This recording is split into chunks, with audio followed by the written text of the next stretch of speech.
Good evening, everyone. Welcome to the Westford School Committee meeting for Monday, August 17th. We're calling the meeting to order at 7 o'clock, and there will be a chat box that has a link to an Airtable form, and if there is public comment, you can submit. Good evening, everyone. Comment there. We will circle back and take a look at the public comment once we've completed informational updates, so that'll give you a chance to put in questions. Bill, I guess it's your turn. Yes, thank you. Do want to let you know that last Thursday, day before the deadline, I did submit our final reopening plan to the Department of Elementary and Secondary Education. No school system has heard back yet, since it's too soon for any comment from representatives of the DESE. There were two comments in our initial submittal, primarily one focusing on making sure that we do our best to meet structured learning time, and also to address to a little bit greater extent what we will be doing for English language learners, and we have addressed that. So I believe our plan certainly will be approved. And I want to thank you for the support. You've been through a very, very difficult 3 or 4 weeks, and we all understand that. Everyone's a little bit worn from all of the work and the review, but just know that we appreciate it very much. Just want to remind parents of the parent survey that ends tomorrow at 5 o'clock. That is very important to us, in that we need to plan for the number of students in the hybrid model and for fully remote. I must say that in talking with the leadership team today, we came to a consensus that if we don't hear from a parent about their particular child or children, we are going to make the assumption that they will be enrolling in the hybrid model, just so we can plan carefully in terms of capacity in the classrooms. Okay. Today we had our second meeting on community effort to see if we could address childcare issues of parents in the community, but also staff members. There were about 8 of us at today's meeting. And we will be doing, yes, I know no one wants to hear it, another survey in terms of childcare. That will be done very soon for both parents and staff, because we need to get some idea of what the demographic is, what the age range is of parents who would be most in need and staff most in need of childcare.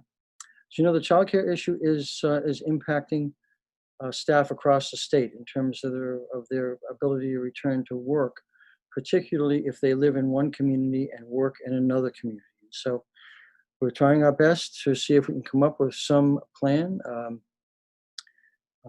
And so I'll keep you informed of that. I'm going to put together a survey. I'll have the group that is meeting, which represents the Road and Bush Community Center, the Westford Recreation Department, Millworks, and several of the private daycare centers in town.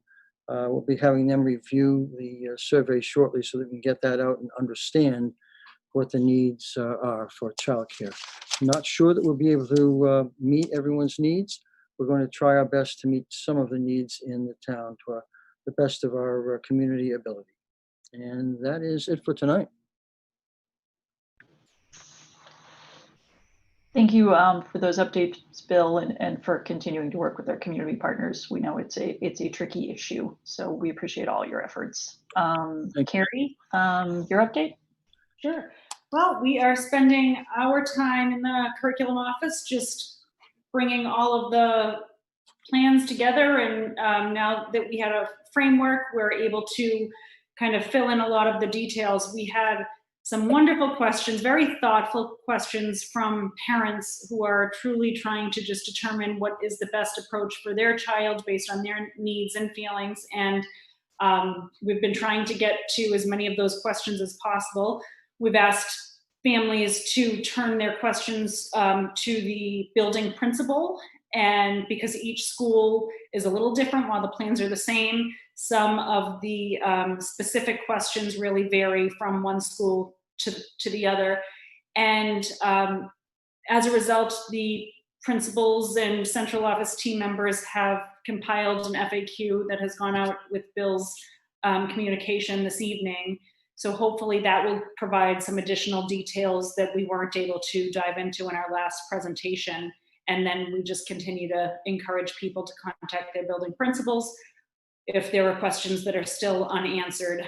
And then of course, we're in close contact all the time with the principals. And oftentimes if they're uncertain, they'll give us a call and we'll kind of talk it through with them. We have been planning, Julie Bedreau and I met with the curriculum coordinators who started back today, and we're planning 2 weeks of high quality professional development for the teachers when they return. And we're very grateful for that 10 days prior to students come, having teachers to make sure that they have a full understanding of the plan, certainly have the tools and knowledge to get high quality hybrid education up and running to the best of our ability. And we're very excited about the sessions that we're able to offer. We're going to have some optional sessions where there's a menu and they can pick whatever interests them, or based on their own specific comfort level and need, they can tailor their choices to what they see fit, most fit. There are some sessions that are required for all parties to participate. There are other times where coordinators will work with their departments or grade level teams. We also have time for collaboration and planning to take place. So I feel as though the balance, and we're still calling out the details, but the balance is providing staff with a lot of information, but not too much that it's information overload and too much to digest. So I am very excited about those 2 weeks, and we'll be getting information to staff, out to staff shortly regarding that. And I'm happy to send the committee a list of the sessions that we're offering as well. And then lastly, we do know that people are very anxious to learn what pod they're in, and rightfully so. It's a little bit more complicated than some other districts who just kind of drew a line down the middle of the alphabet. Bill had recommended that we determine pods based on geography for a lot of very positive reasons. So that has been worked on, and Michael Lacert, our data specialist, has been a tremendous help in doing that. And I think this week we may have the first draft of pods to principals, and then from there there'll be some sort of hand-picking, shifting based on resources and services, and just making sure that we're balancing numbers. So we hope to have that information out to families. Bill, would you say in the next couple of weeks is fair? Oh, we'll definitely have it out within the next couple of weeks. Okay, so thanks for your patience, and we extend that to the entire community. People are looking to plan in a situation that's already so difficult to plan in with a hybrid model. We're just having to go through the geography of where students are and at each school, and then we have to make sure that it's balanced, because even just the geography cut in half, we've got to do a little bit more than that. So those are the updates for me this evening, and then happy to answer any questions as they come in. Gloria. Thanks, Carrie, and thank you to you and Bill and all of the building principals who I'm sure are fielding a lot of questions this week. Appreciate the efforts of all of you in central administration and our entire leadership team. For any parents who aren't receiving email updates for some reason, if they're not connected, I did have a couple of inquiries from parents who felt like they weren't getting the latest information. Is all of the information that you've mentioned, Carrie, available on the Westford K-12 website? Yes. There's, I know, a specific school reopening page, and that has links to all of the frequently asked questions and all the documents that Carrie's referenced and that the school district has assembled to help parents make the decisions they need to make and have more information about the fall. So really appreciate all of those efforts. Ingrid, finance update. Right. Well, I'm actually going to report on something that's not school reopening. So we're going to pivot a little. I've been working over the last few weeks with the town to close out FY20. And our final adjustments were booked by the town today. So this is hot off the press. I apologize, I've not had a chance to really dive in deep into all our accounts to do an analysis, which I will provide to you in the next few meetings. But we did close the year after all the adjustments with $92,000 left over. That said, the balances were great enough that I didn't have to take as much from school choice as we had anticipated when the budget was developed for 2020. Saving just about a little under $4,000 that will remain in our school choice revolving fund for use for next year. As you recall, our strategy, as discussed, both here at school committee and with the finance committee and the board of selectmen, was really to try and bring or preserve as many of our revolving accounts as possible for use in 21, just with all the uncertainty with school reopening or not reopening and not knowing what the state aid will be. So I was really pleased that we were able to keep, that just under $4,000 in school choice for next year. Additionally, which was my top priority, I was able to balance without taking any of our 2020 circuit breaker funds. So, and we actually got a little extra, not much, but they kicked in another 40,000. Just sometimes the state does that based on the student population, and so we'll have another $800,000 in circuit breaker for special education in FY21, which really is important. As you recall, in February we requested a FY20 $400,000 supplemental for special education because we were so concerned. So I think that's great news. And my recommendation would be, and part of the reason I'm doing this quick update, what is because if we do have the option to take our final balance, if you so choose, and put it in the Special Education Reserve Fund. Again, just another buffer for FY21. To put funds in the Special Education Reserve Fund does require a school committee vote to put the money in. And then eventually, when the money is spent, it requires a school committee vote and a board of selectmen vote to take the money out. So it's a very transparent account. So that's really my main purpose tonight, other than I think providing some good news in a probably upcoming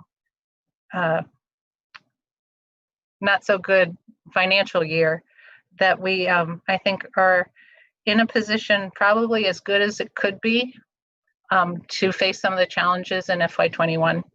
And I spoke to Gloria earlier today, would just like to have your support to request that we close our balance out into the Special Education Reserve Fund. And happy to answer any questions. I know that was quick and a lot of numbers, and I will provide a written overview for your next meeting, so you have all that information in front of you. So I'm sure there are going to be questions from the committee, but just to clarify, Ingrid, in terms of what you would be looking for from us tonight, is it sounds like what you need at this stage is some preliminary direction from the committee about our thoughts about the recommendation of taking those closeout funds and directing them towards the Special Education Reserve Fund. And would we then take a final vote on that at our next meeting when there are final numbers to approve that? Yes, sorry, I've been doing numbers all day, so I'm probably not speaking as clearly. Yes, so just, if you would support that initiative, and then you could take the vote to accept the fund or to put the funds there at your next meeting in 2 weeks. But I am looking for some direction. Otherwise, the funds would go into the general fund. Questions from the committee? Ming Chen. I would like the superintendent to actually comment on the governor's color-coded school district reopening advisory. Westford is color-coded as green. Would you cover that when I do my update on the Ming Chen and Gloria on the COVID-19 metrics? That's coming up in about maybe 10 minutes or so. Okay. The other question I got from some of the parents regarding the survey is like, they took the survey, they submitted, they changing their mind, but there is no way for them to change their mind. Actually, So, Ming Chen, would you mind holding both of those questions for the reopening update? I'm sorry, I should have been clearer. Okay. When I called for questions for the committee, I guess I meant just for Ingrid on the finance piece. But absolutely, you're up first when we get to questions at reopening. Deal? Thank you. Questions or questions for Ingrid or Bill? May I just state that I'm glad again to be able that we can say to you that we have not had a fiscal crisis. We have not had one for over 30 years now because we spend a lot of time each month determining where we are from a financial basis. And I know Ingrid and I met very carefully off and on early in the year. And in January, we put a purchasing hold on. And even though that might not be desirable in some respects from some of the staff in the buildings, it's essential for us to be able to not to do that and not run out of money. So I do want you to know that several other school systems in the Merrimack Valley have had some issues in the last few years. We have not, because we stick to it, and we know certain benchmarks where we need to be at each month in the fiscal year. So Ingrid, congratulations on a great job, because this was not an easy fiscal year to manage. And Avery. Can I just clarify that we're looking to move just the $92,000 closeout? You had also mentioned $800,000 in circuit breaker, and there were a lot of numbers. I just want to clarify, it's the $92,000 that we are closing out that we would like to move to the Special Education Reserve Fund. Yes, I'm sorry, I rattled on very quickly. So yes, so the final balance is $92,033.79 to be exact. But yes, it's just those amounts. The others are already in our own revolving funds. Okay. I'll make a motion whenever people are ready to stop asking questions. John. Ingrid, pardon my naivety on this, but what would be the benefit to moving it to the special education fund as opposed to letting it go to the general fund, for the sole reason that I'm just thinking that we're about to have a bunch of expenses related to COVID and things like that? Well, most of the COVID expenses will be covered by the almost $3 million that we've received from the state and federal government, fortunately. This is just to allow us to meet some of the, particularly for the $92,000 and special education services that we might have in the next year, or looking into 22 as well, when we no longer most likely will have the CARES funds to help out. It allows some flexibility and would mean that if we were specifically a little more vulnerable in the special education accounts, that we wouldn't have to go back to the town for a supplemental or potentially a special town meeting.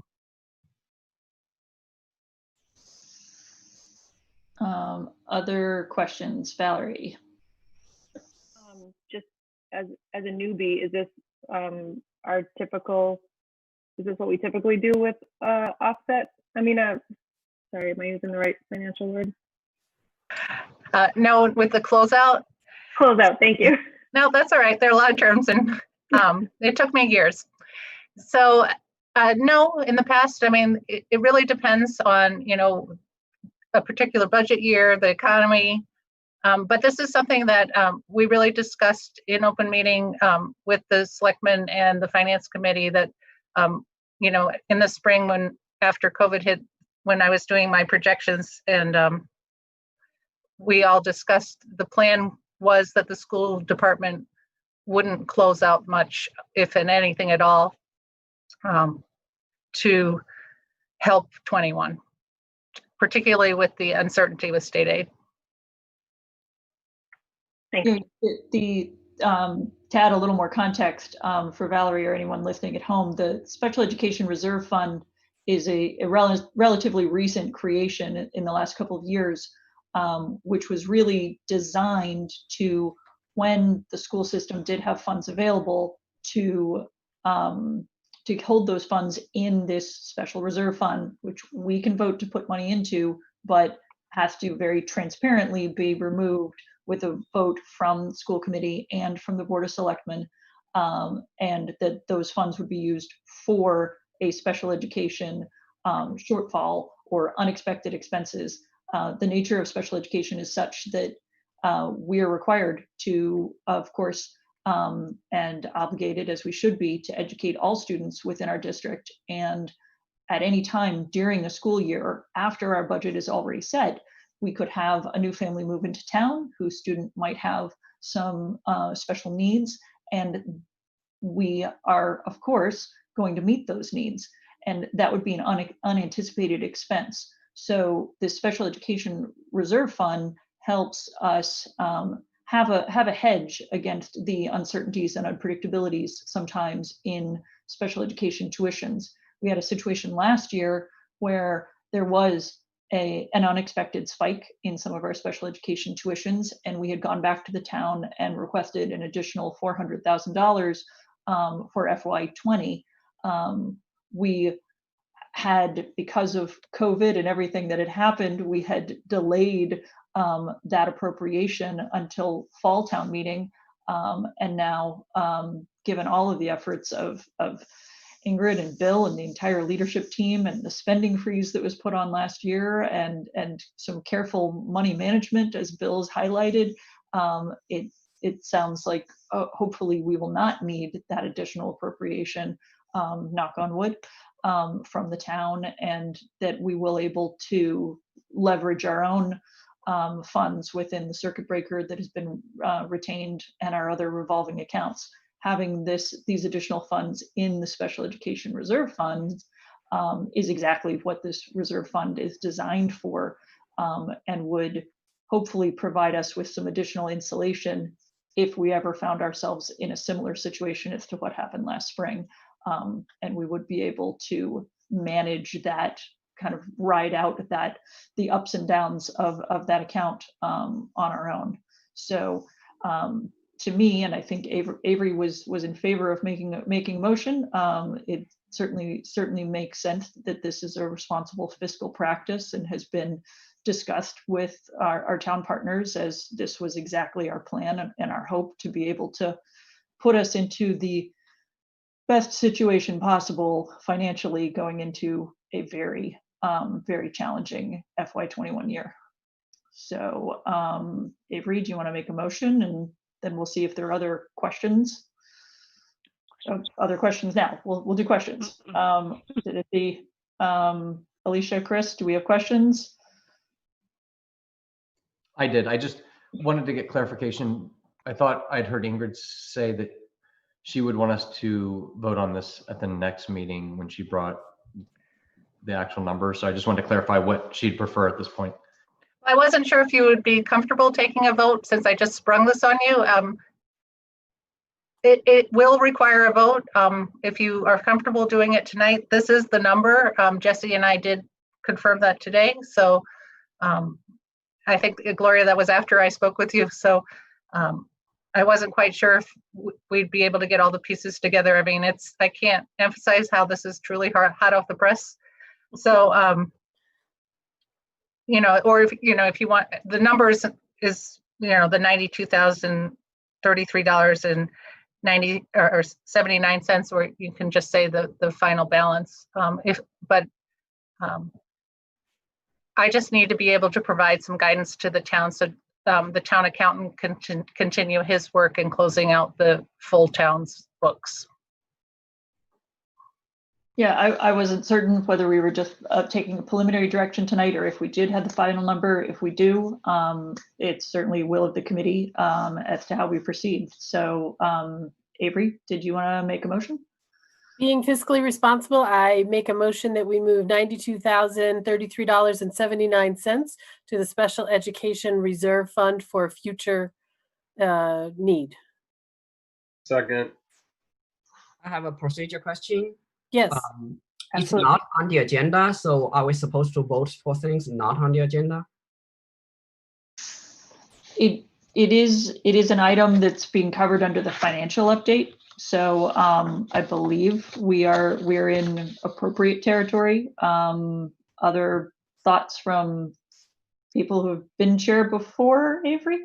Are we in legitimate territory? I mean, I believe we didn't call it out, but I do think it is under the financial update. Yeah. And like I said, worst comes to worst, if you're not comfortable taking a vote today, I just need the guidance and the will of the committee to move forward. And So how about we give it guidance and then take a vote for next meeting? Because I think that's probably more appropriate procedure-wise. other thoughts on procedure or substance or any other questions? So I was under the impression that vote required on the agenda was more to flag things that we would most definitely be voting on, not necessarily to flag absolutely everything that would get a vote, because we do have things that come up sometimes that are voted on underneath certain headers. If Ingrid is okay going forward with the guidance and then we vote next time, that's fine too, but that was just my impression from the agenda itself. I also don't want to hold up Ingrid and Jesse from closing out and having to wait 2 more weeks to make this transaction. my only, Jesse told me was, he said a soft number would be useful. That's a quote. Okay, I think I saw a couple of hands waving. Did I see you, Bill? Well, I was going to say, I appreciate what Avery had to say, because I think the sooner we make a decision on any closeout or appropriation to the sped reserve account, the better we will be, so that there's no expectation from the town to do otherwise with the money. Any other hands? Ming-Chen, I respect the procedural point. I believe this does legitimately fall under a vote that could be taken during a financial update. We are, as Alicia suggested, trying to make it a practice to highlight when we know votes are going to be taken, but sometimes things do come up and we are operating in unique times. And I expect a number of things will come up. I'm certainly trying to highlight them for people when votes are expected and trying to note it on the agenda. But I believe it is procedurally an appropriate vote. And if everyone it has any other questions or comments, I'll go ahead and call for the vote. Mm-hmm. Anything else? I'm looking for hands. Okay, roll call vote. Avery? Did you get a second? Yeah. Okay, aye. And Chris? Aye. Alicia? Aye. Ming-Chen? Aye. Sean? Aye. Valerie? Aye. And I'm aye, so that would be unanimous. Thank you, Ingrid. Great, thank you. And I'll provide all that information for your next meeting in 2 weeks. Great, thank you. Next would be school committee update. The one update that I have is that at our last meeting, we had made a resolution, which is really in many ways just a checklist of sorts of items and issues that we're going to continue to be discussing and monitoring throughout the reopening process. And in the original wording, we had mistakenly used language that was not sufficiently included. We referred to inclusive. It was language that referred to 2 working parents, families, and that was brought to our attention. I apologize for not using more inclusive language that included all of the family types that we might have in Westford, which also, of course, include single parent families and other family types. We also have families where a caregiver might not be a parent. So in the future, we will be aware and attempt to use more inclusive language. Thank you for calling that to our attention, and we will be more thoughtful about that in the future. The final wording of the resolution did have an amended language that was more inclusive, but I do appreciate the reminder, and we will be more cognizant of it going forward. Any other updates from the committee? Okay, we're not into school yet, but do we have an update from our student representative? Nope. Okay, great. Then we'll go straight into a reopening update. After our last meeting on August 10th, the very following day, Governor Baker introduced a new color-coded map of the state of Massachusetts that is based on the cases, COVID cases per 100,000 population that have been reported to the Department of Public Health. The color coding is green, yellow, and red. Green representing communities with the lowest risk. Yellow designation, meaning communities that have a little bit higher risk. The green communities, just to be more exacting, fewer than 4 cases per 100,000. The yellow designated communities, colored communities on the state map, between 4 and 8 cases per 100,000 residents. That is considered a moderate risk. High risk is designated by the coloration of red on the map, and that is 8 cases or more per 100,000 citizens. I do want to let you know that I have incorporated that particular metric into our decision-making metrics for the possible switch between models, teaching and learning models. I've included that in the packet this week. That is letter D under number 1, the average daily COVID-19 cases per 100,000. What the state specifies is a 14-day rolling average. So that has been incorporated into our process of determining the level of risk in Westford in particular. Number 3, at the very bottom, I have added 2 more parties to our advisory committee, and that is a representative from the Westford Education Association Health and Safety Committee. That is a committee that has been ongoing with me for many, many years, established under the terms of the collective bargaining agreement. We meet on a monthly basis and discuss any issues that may be health and safety related, whether the interior to a building or exterior. And I'm also recommending that we include a member from the WEA Consultation Committee. I think that's good faith effort to include staff members who are employed in the system. I do believe we have solid metrics here, in referring back to what I have included in number 1 as the metrics, with the addition of the governor's new color-coded map that shows that we are still in the low risk category, and that will be updated regularly, and I will be reporting to you regularly data that I have included in this metrics advisory here.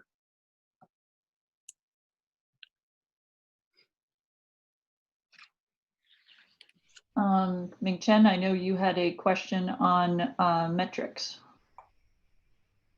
Yeah, that's the thing I was asking, is the governor released the color coded, and then for the green, the governor has some recommendations.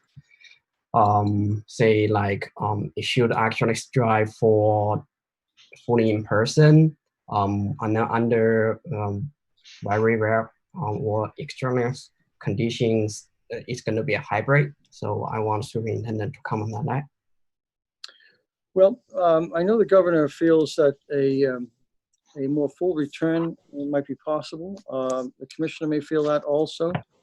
I know an increasing number of communities have decided to use the Center for Disease Control metrics of the 6 feet of distancing, and everyone except preschool children is to be masked during the day. That is not necessarily the direction of the DESC nor the governor, but I think it's prudent in talking with our staff, talking with our parents, that the 6 foot distancing factor has been more universally accepted among school systems and I think among parents across the state. And that's, I know the governor's comments were based on essentially 3 feet of distancing with people being masked and the low incidence, but we want to make sure we keep it at a low incidence of virus in Westford and not relax the standards going to the 3 feet and with some students being masked, some unmasked, which could see an increase in the incidence of the virus. Other questions for the committee? Avery? Bill, were you also going to include a school committee member on that just so we can keep an eye on things and report back? Yeah, so you know what? I greatly apologize. I thought I had included that and I hadn't. I'll certainly put that on there because that was commented at the last meeting. I apologize. Thank you. I think another question we had asked at the last meeting, Bill, was about nurse representation on that committee. And I know there I believe there's a public health nurse and of course our lead nurse on that committee. Would it make sense to have a nurse from every school level, kind of K-5 and 6-8 and 9-12, just so, because I can imagine in terms of our building safety and how the protocols are working within our buildings, that they might be facing different challenges or different issues depending on the age of the students. I think all of those perspectives would add increased validity to whatever decisions we make. That would be super helpful. Thank you so much. Any other questions? Before we go on to more reopening specifics in terms of fees and whatnot, I believe there were some other just kind of general reopening questions. And I believe, Carrie, you touched on this at the beginning. I think I've just heard a lot of feedback from parents about and I think they would just like to kind of know in general, what is your advice for any parent who is still struggling with this decision to make? What's the best place for them to go for resources or questions? Just start with that broad-based question of what's your advice for a parent who might still be struggling about how to fill this survey out for tomorrow? Sure. I think, first of all, understanding where the struggle is. If it's something that's specific to a family issue, that's a little bit more difficult for us to be able to, opine and assist with. But if there's anything that is specific to, the atmosphere in the schools, that's very difficult. There are some families who say, it's not that I'm afraid of COVID necessarily, it's more that I don't want to send my child to a situation where desks are in rows and students aren't able to have the same level of socialization and interaction. And, there is something to be said for that type of atmosphere, and there will be limitations, but the welcoming environment really starts and ends with the teacher and the adults with whom the child connects with. And I just want people to know that we have been emphasizing how different it will be and how it is not a model education system the way we know it and the way we had it at one point prior to COVID. However, we love our kids and our staff, our principals. We will do everything we can to make sure that they feel welcome, that they feel comfortable, and we'll take care of them. So it's just very important because we're talking about all the restrictions all the time. We're also educators and we understand, child development and want to make sure that parents are aware that they're going to be sent off into a place that is caring and nurturing, and we'll do whatever we can to support each individual child. And a lot of the questions are about logistics, and I do think that if they can zip those to the principals, I know that the principals we talked this morning have been receiving a lot of questions, and parents have been very satisfied with those answers that they've been getting one way or another, meaning it tips the needle to help them with their decision. So I do think so much of it is related to school-specific questions. And a lot are not, and they're more general, but I do think the principals very much so are on the same page and will all provide that same information, but then be able to tailor it even more so and further into the school specific. The staff are not back yet, the teachers are not back yet, and the guidance counselors are not back yet, so the principal would really be the first place to go.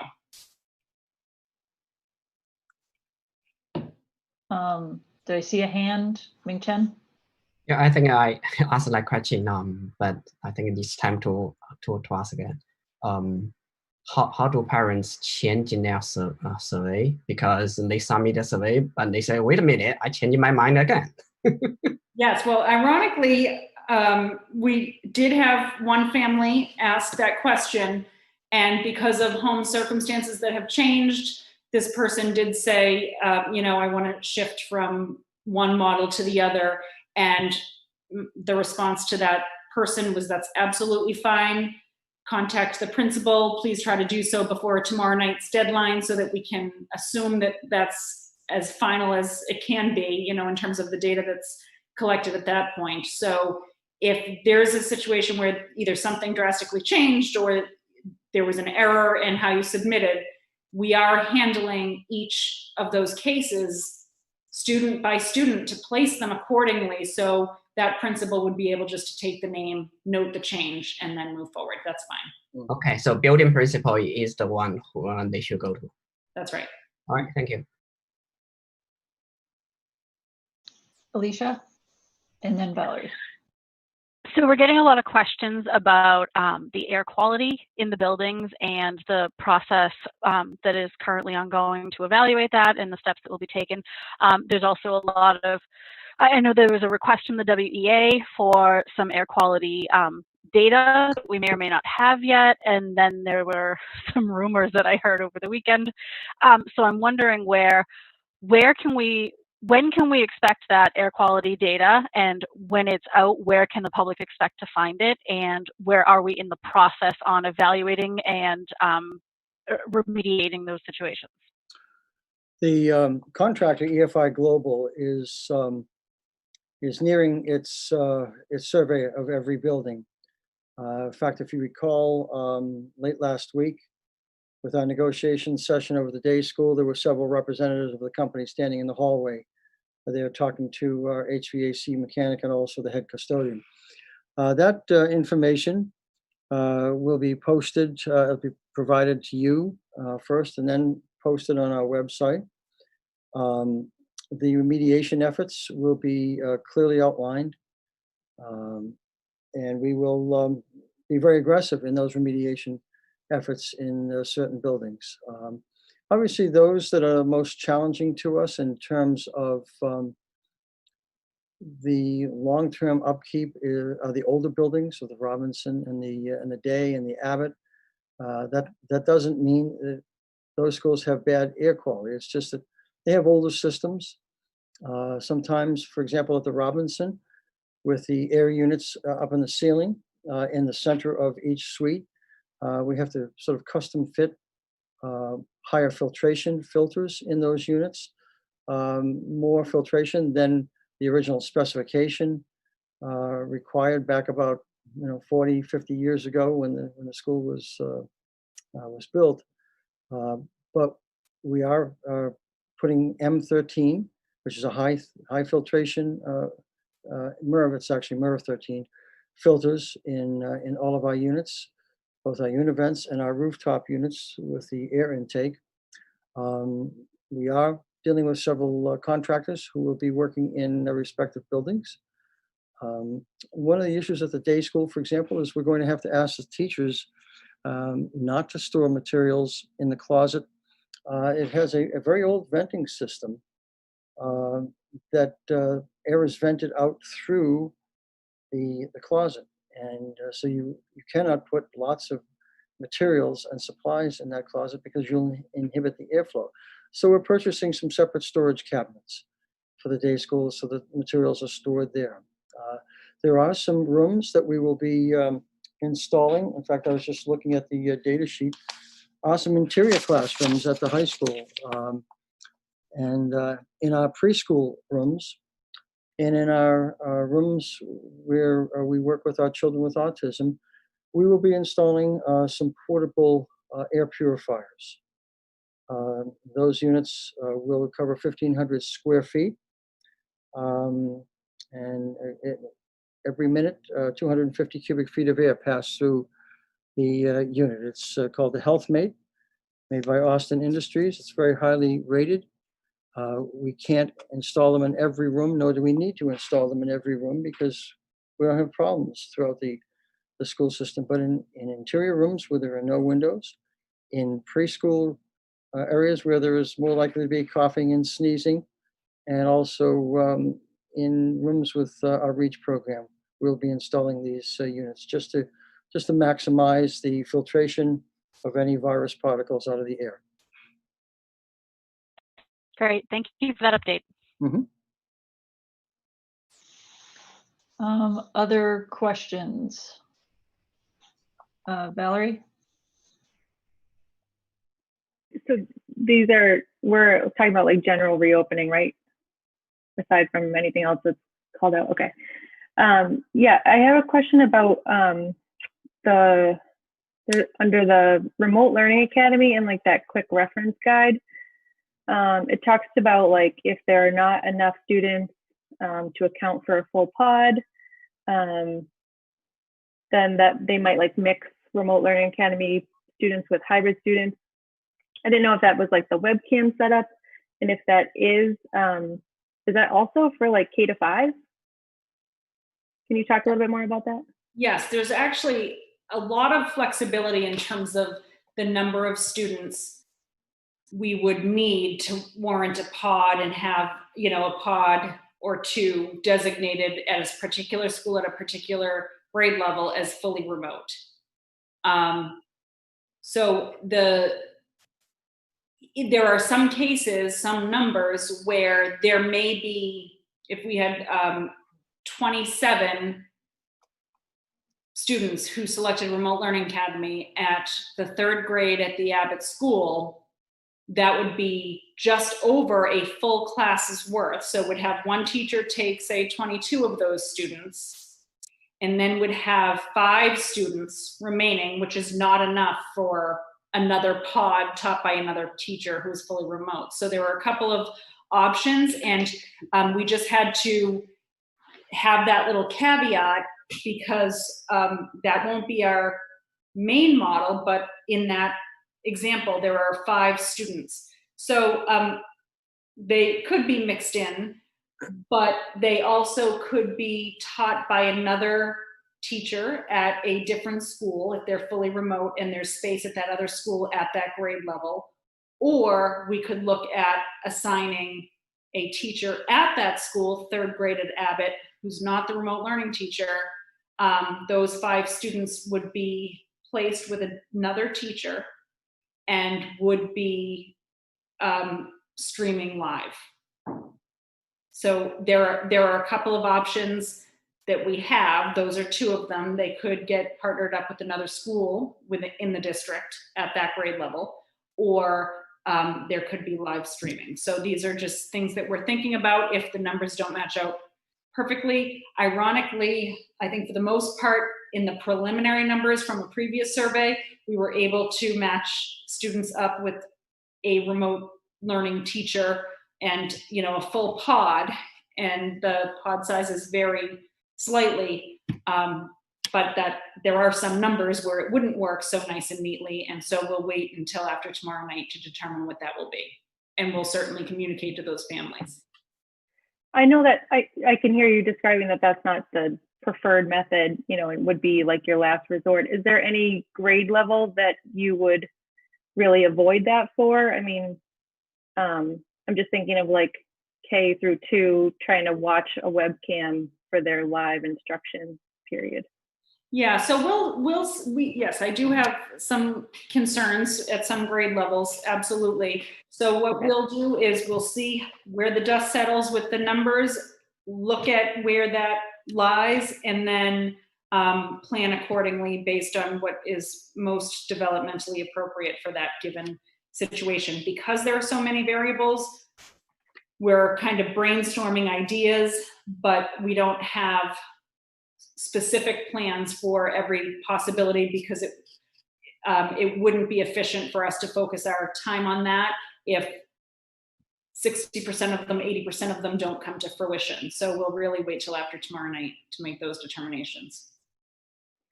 Can you talk, is that okay if I keep going? Sorry. Can you talk a little bit more about the Remote Learning Academy asynchronous time, especially for the elementary grade levels? Is that kind of like Lexia reading, or like more of like the kind of like the spring stuff, you know, watch a video and then do an activity?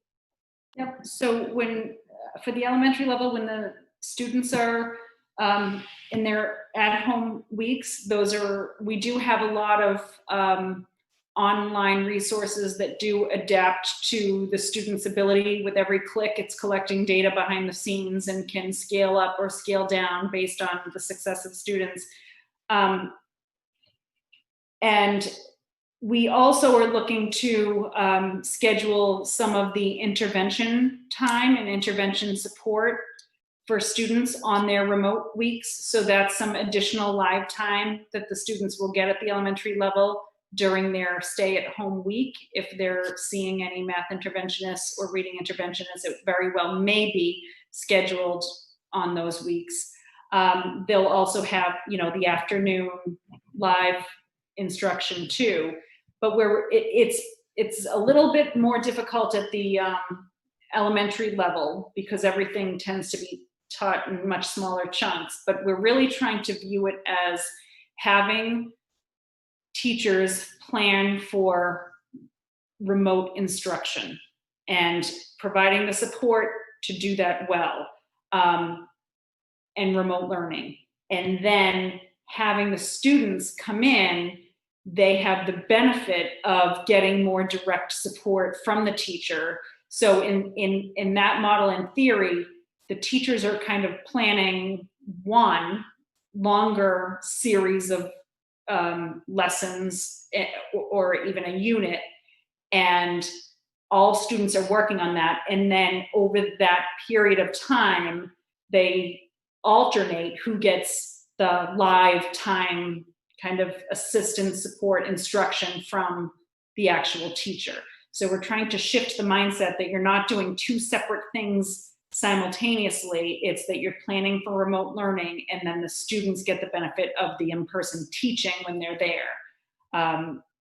So, and the other piece is we will be able to, we're putting together kind of a mock schedule of what a typical week might look like, and we think that that will help parents wrap their minds around it.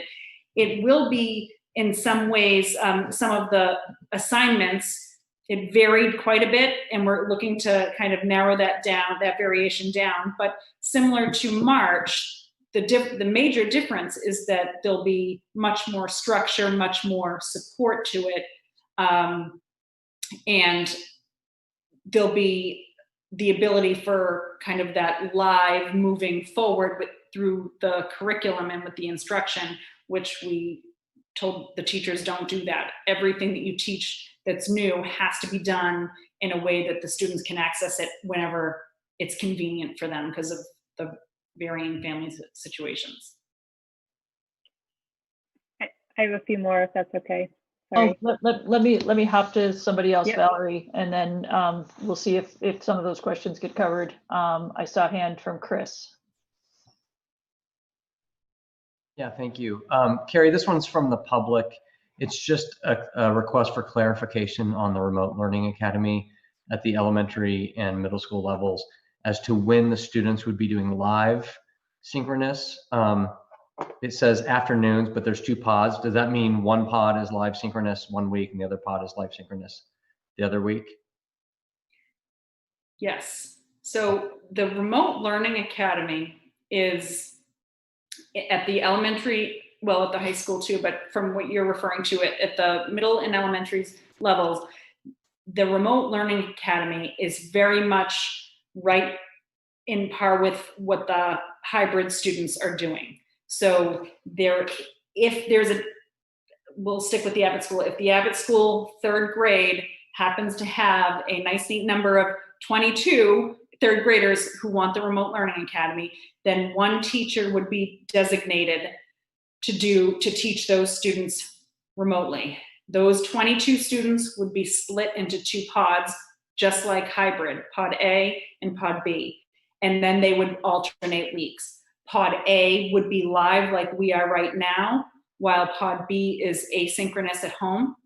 And then midway through the day, the teacher logs off with pod A and they finish their day asynchronously, just like our hybrid students. And then the teacher hops on with the pod B for the live check-in and additional support. And then that alternates. So what you would see in the hybrid schedule, you would see in the remote learning schedule too. There's certainly opportunities for the teacher to bring them all together. And one might say, well, why do the 50% model if your whole class is hybrid? And certainly there'll be more flexibility for that teacher. However, having 22 students and younger students on at the same time for much of the day can be difficult. So keeping with the small group, more manageable groups is, I think, best for that type of instruction, even if they're fully remote. Okay, thank you. And I think the question was maybe just a wording thing in the FAQ. So you're saying both pods get live synchronous instruction every day. One's in the morning, one's in the afternoon. Yes. But there was a wording in the FAQ that says children will participate in live remote instruction in the afternoons. And I think there was a concern that meant that you would only get live every other week because pod A would get afternoons of week 1 and pod B would get afternoons. Okay. It's just a wording discrepancy, it sounds like. Exactly. Okay, yes. Perfect. Thank you. I think that clears that up. We might want to look at the wording. I think that's the elementary FAQ, if I'm not mistaken. Thank you.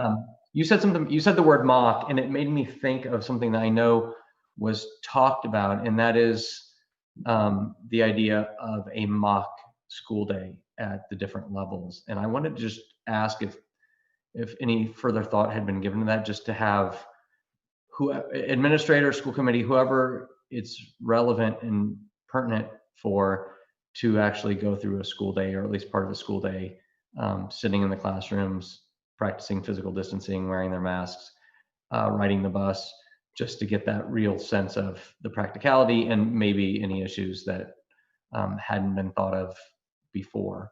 Is that something anybody? So if I can just interject really quick, Chris, when Gloria and I had our agenda setting meeting with the administration this past week, we did talk about our building tours that are coming up. And Gloria did ask if it was possible if we could ride the bus, experience the distancing and so forth. So something similar to what you're asking now. It can be a little hard to get our entire committee in one place at one time, but we have raised that. So hopefully there'll be more information on that.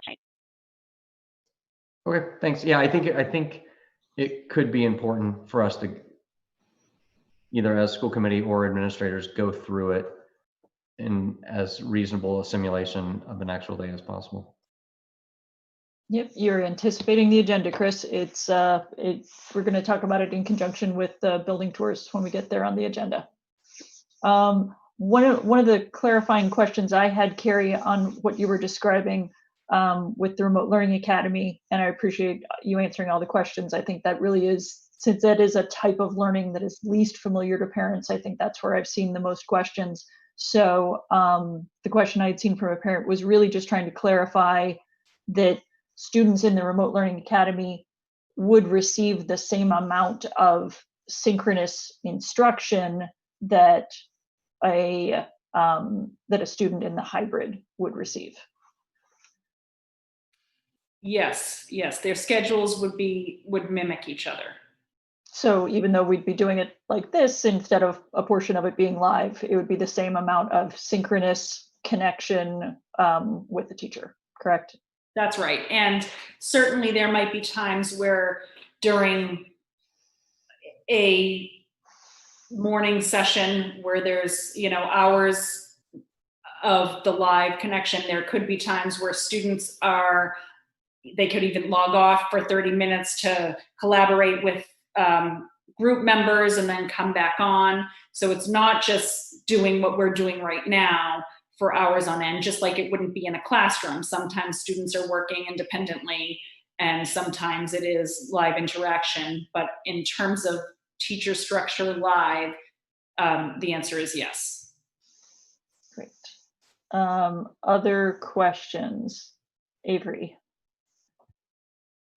And I know it's covered in the document, but flow of kids in and out during quarantine, if they're homesick with possible symptoms, but not sick enough to be out of school, are they just missing class, or are they able to transition to some kind of remote learning while they're home and then back to the classroom?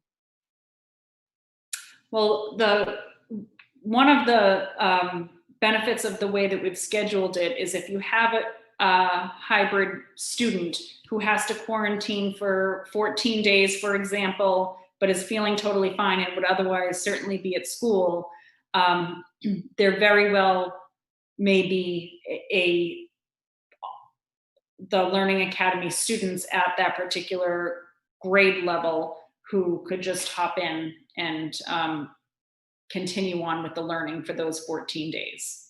So there's a lot of flexibility in that regard. There may be a situation where we have to pause and think creatively if it doesn't lend itself. And then also, at the academy where students are live streaming, they're able to do that from home if they have to do that as well. So we do think that at all levels, it lends itself to being able to accommodate those types of situations. So another question that I'm seeing from online was a parent who I think is trying to tease apart the difference between everything that we're talking about and homework. So I think the example is for a student, and I would guess that this is addressed to younger students in particular, if they're on their remote week portion of the hybrid when they're home, so they're receiving, they're doing asynchronous activities for the morning and then logging on for the synchronous activity with their teacher in the afternoon. Would those students still be expected to complete homework in the evening after that, or would in effect their homework be something that they could complete asynchronously the next morning? Right. So back when we had put together the homework committee and we completely revamped our homework regulations, you had revamped the homework policy. The idea was that the homework was not just extra work assigned for at home, and it was really just part of the work that's necessary to get done in order to meet the learning objective. So it's very hard to shift the mind from, here's your school day, your schoolwork, and then you do this stuff at home. And we tried to, at the time, liken it to our jobs, right? So my day technically, I think, ends somewhere around 4:30 or 5 o'clock or whatever it may be, but lots of stuff still has to get done. There are continued tasks that need to get done. And we want to continue to help teachers shift their thinking, and we have certainly made some progress in that direction. So the answer to your question is there may be some additional practice or some additional tasks that have to be done in order for the students to be able to move forward or come to class the following day. And I know you mentioned the asynchronous week. I think we're going to have to put feelers out. So are we going to have homework for the sake of homework? No. Might there be something beyond the day? Technically, yes. But I think at the elementary level especially, I think that would be hard to do because the setting is going to feel like homework anyway, even though it's not just busy work, but homework shouldn't be busy work anymore either. We're getting there. And we'll just continue to feel out how students are doing. This is so uncharted for us that we're not sure if people will be thirsty for homework on those weeks or not. My assumption is that there won't be much more necessary on those asynchronous weeks, because the reason why we need homework during regular weeks is because part of that is interaction and live instruction with teachers during the school day. And then there's some additional tasks that have to be done independently, and where it's going to be much more independent throughout the entire school day on those off weeks. I don't expect a whole lot more to have to be done independently that couldn't have been done within those hours. But we'll feel it out as we go. Other questions? Valerie, I wasn't sure if you had some additional ones. Yeah, just about, I think it came up in last meeting about the like notification about a positive case in the class. Have we figured out if there's a way to do that without the privacy concern? Just to share that it happened in the class, or? Excuse me, I was muted. We have a document here that I recently received that was done by our school nurses and the health department in town here that provides a grid of all of the information that we will be posting online certainly this week. And it has a number of decisions, sort of a decision processes in terms of who is isolated, who is quarantined, if they're symptomatic or asymptomatic, if a child tests positive or a staff member tests positive or they exhibit symptoms. It is very well done. And I want to thank, Joan Mitchell, Cheryl Carpenter, and Jeff Stevens and Gail Johnson for drafting this. And we'll get this online because I think it's a much easier document to read through, Valerie, in terms of the sequence of events that take place and kind of the who, what, when, where, and why, and certainly the need to protect a person's identity in accordance with the HIPAA laws, but without sacrificing the health department's tracing and notification of people who may have been in close contact, whether students or staff members. So I'll send this out to all of you, and I'll send it kind of hot off the press with just a few revisions that as recently as last Friday, and we'll get that out and we'll get that online also. Thanks, Bill. It sounds like that document may cover a couple of the other questions that we have on the Airtable tonight. Alicia. So I know that we're still in the middle of impact bargaining with the union, and we're waiting on answers from the parents on whether or not their children will take the bus, et cetera. But do you have any sense of when we're going to know what our start times will look like? There's questions, parents keep having questions about a middle schooler and a high schooler, and they have to pick one up and then pick the other up. They can't stop, they have to go through.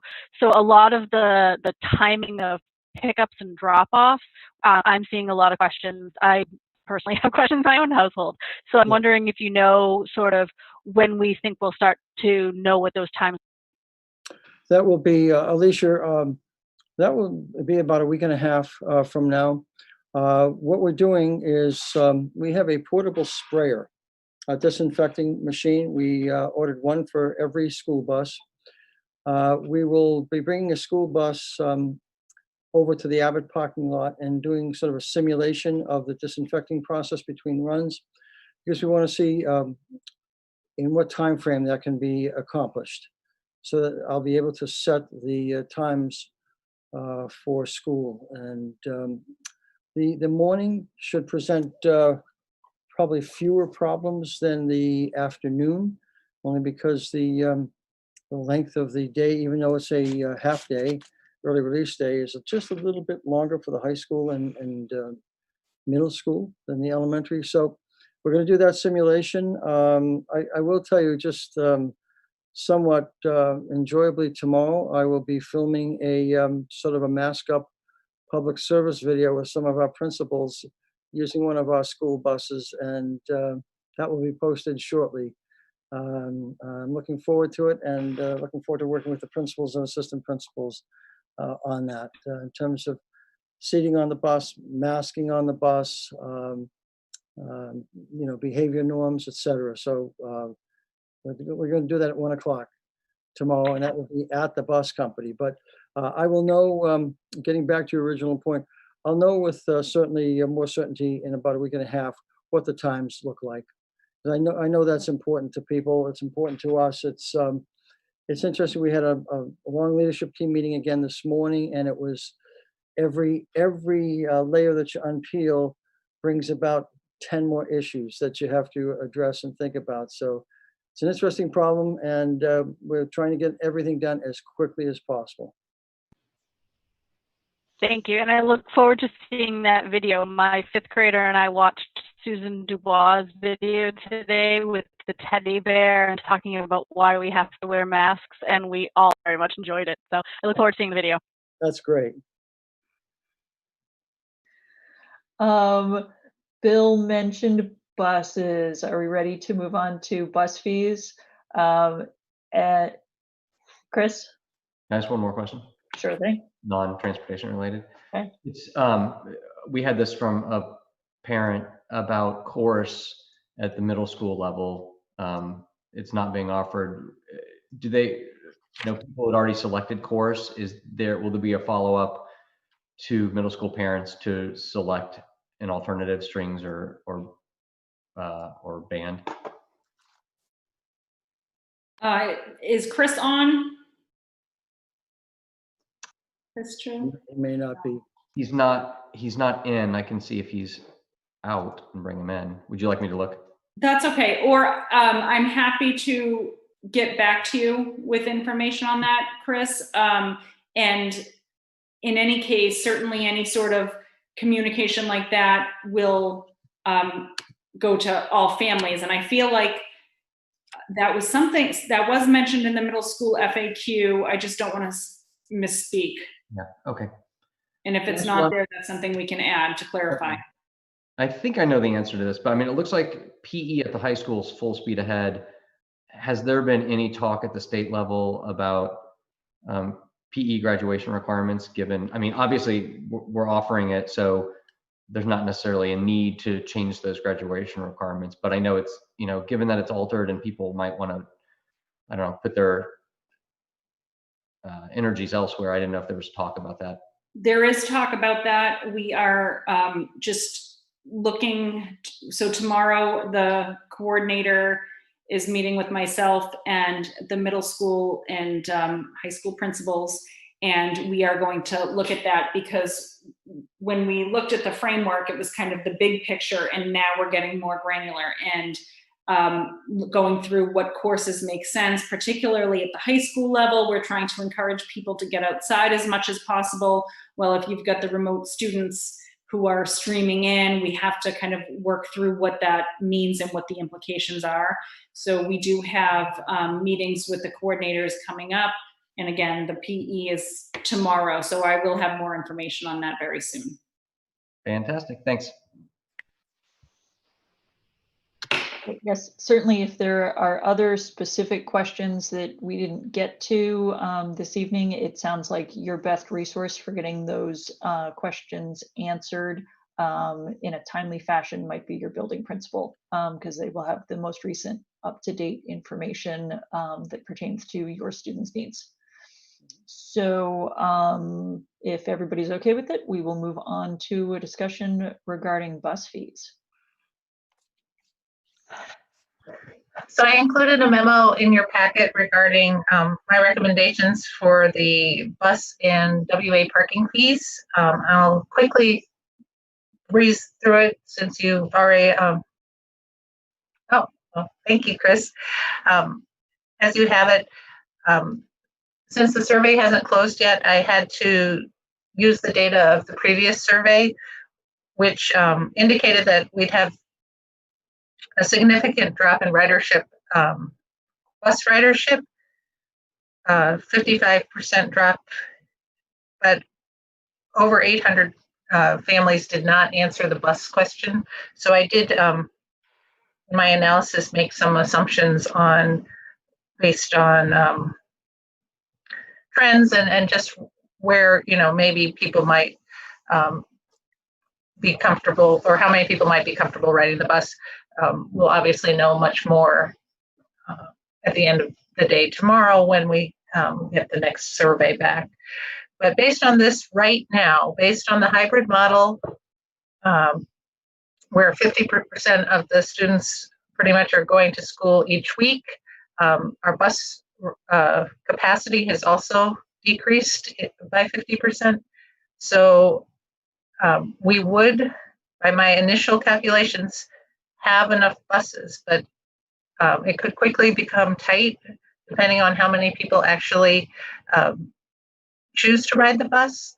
We definitely have a larger ridership in the middle school, high school level, which is the blue, and that's the first tier. Both, all three of those schools start and end at the same time, and that's where we need the vast majority of our buses. And we need fewer buses, and the indications are that there will be fewer riders at the elementary level.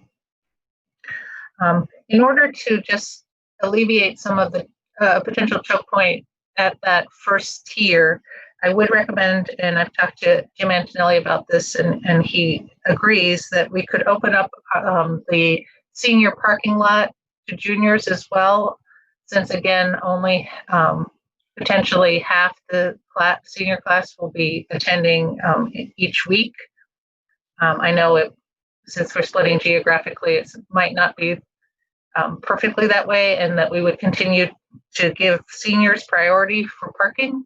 But if there are additional spots, pretty much we need 25 spots would equal a bus. So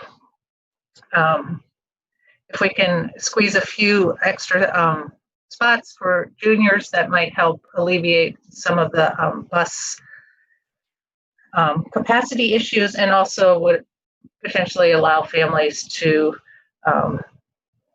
a different way of transporting students to school, which traditionally at the junior level, we didn't have the parking. Regarding the fees, and this is why I have to address this tonight, is because as soon as we open up bus registration, we will have to also begin collecting fees. And even though we don't know how many people right now are planning to ride, it was a little chicken and egg. I do need a decision made regarding the fee. As you know, in the FY21 budget process, we did increase the bus fee to $325 and the WA parking fee to $200. That said, I think just with the pandemic and the great uncertainty of how school is going to move forward, in the sense, will we be able to remain open or not? My recommendation would be that we collect initially for half the year, and that my recommendation is for the bus we charge $150 and for the parking $100, and then mid-year reevaluate. Obviously, if we're remote, maybe that fee is then it for the rest of the year, or if we reopen, that's the fee for the year. It just really will allow us to collect a little more data and take stock of where we are from a health and safety standpoint, and just generally, are the schools open or not, rather than expecting families to upfront a really large fee right away. And so obviously that puts a big stress on our financial model. The FY21 budget does have $713,000 of fees for the transportation. We pay about $100,000 extra for the kindergarten bus, that midday bus in our traditional school model. So we won't have that extra bus, or we won't need that. So we could save about $100,000, like I said there. Based on, we also have over $100,000, $118,000 in the revolving fund. I would recommend that we basically clean out that account if we have to. That's what, as I talked about earlier, having those balances in our revolving funds, this is exactly the kind of situation where we can, which is an absolute appropriate use to use them and spend them all the way down if we have to. And then again, if you look at that bottom chart, we would have a remaining balance after my really very hopefully educated guess of $215,000 that we might collect through the half of the year.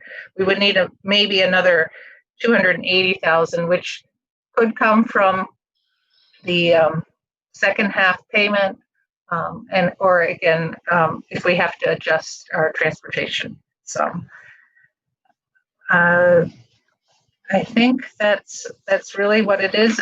Again, as everything nowadays, it's subject to change. I feel like we have to say that over and over again. We just don't know. Our bus capacity is 36 buses. D-Bus has made it very clear that we have, that's as many buses as they have available. As I believe I mentioned last week, they already are concerned about drivers and having enough healthy drivers or drivers willing to drive. So we're working through that. Again, if the demand is higher than what we will be able to transport, we're mandated by law to transport kindergarten through 6th grade who live more than 2 miles away from the school. Those would be the first priority. And then we'll have to come up with a system. But right now, it looks like, and I've gone over these numbers with Jen Piper, our transportation manager, and she agrees to them that based on the initial survey indicators with additional numbers to make up for the people who didn't answer that survey question, it looks like we might be okay with our bus capacity. But I think it would be wise to open up the parking at WA to allow us to have a little extra bus capacity. So, and I see Jim Antonelli is here as well. So if there are other questions as well, we are happy to answer them. Questions from the committee. I see Alicia and then Ming Chen, then Sean. Ingrid, I apologize if you said this and I just missed it, but you said halfway through the year we would reevaluate and then there could potentially be a second fee if we're continuing as we are now or if we change. If we end up back in a full in-person situation, I have 2 questions. One, does that mean that families who had not chosen to put their kids on the bus, clearly, if we're back into a full in-person, distancing has changed, so we sort of could potentially go back to regular busing? Will families who did not opt in that first half be able to opt in the second half? And if we go back full in person, what does that do to the juniors who for the first half of the year were parking in the senior parking? Will they continue to park there in senior parking, or will we have to, I don't know, open parking somewhere else? I don't know what the answer to that is. Yeah, I think those are crystal ball questions, honestly. I wish I had a better answer. But, I think obviously we hope that we can all get back to school. Regarding the bus capacity, that comes, right now the state is telling us that we can only, have a 25% with, the distancing on the bus. I mean, those are the guidelines that we have to follow. And so it would depend too what sort of relaxation of those guidelines would be. In the end, we will have to, we obviously every year know exactly who paid and how much everyone paid. We don't want to go open up and have to do mass refunds, but in the end, if we have to, by law, transport, the K through 6 first, those are the ones that we have to put on the bus first, and we'll have to figure it out. And Jim, I'm sure you wish you could magically make more parking available at WA as well, but I'll let you address that one. For sure, it would be a challenge, to try and accommodate the entire senior class and juniors. So we would have to come up with an alternative plan.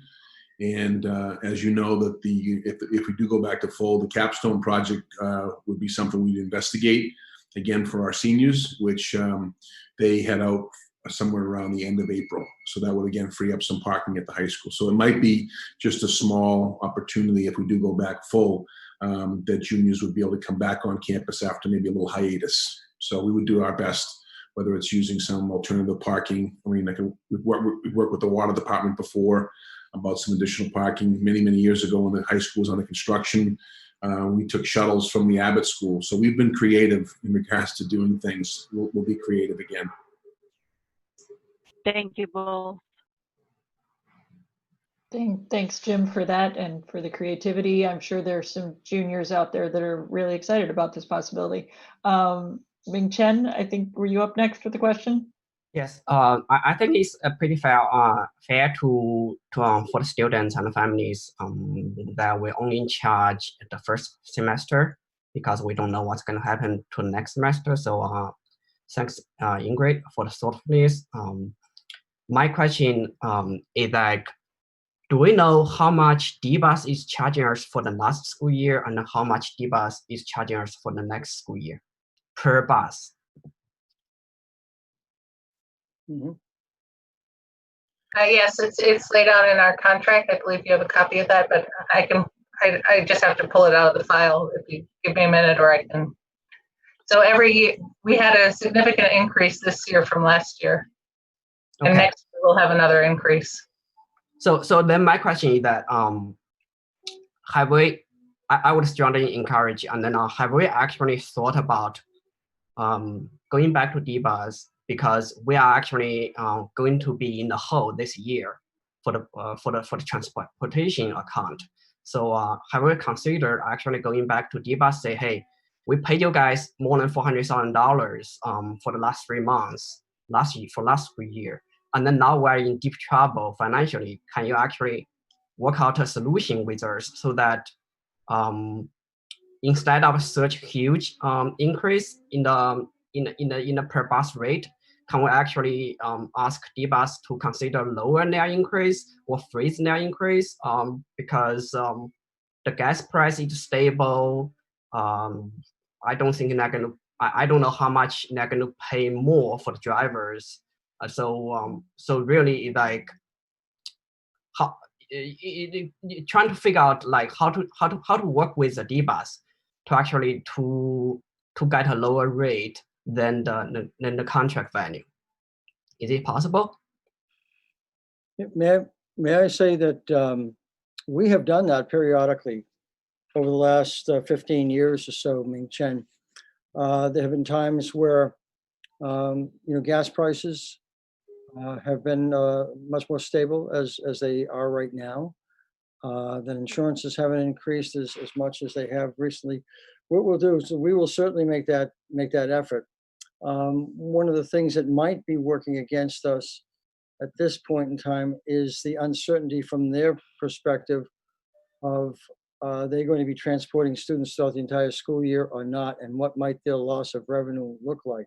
But there's no reason why we can't, and we've talked about it, approaching them in terms of seeing if, since they were the only bidder on our contract, we are allowed to do that.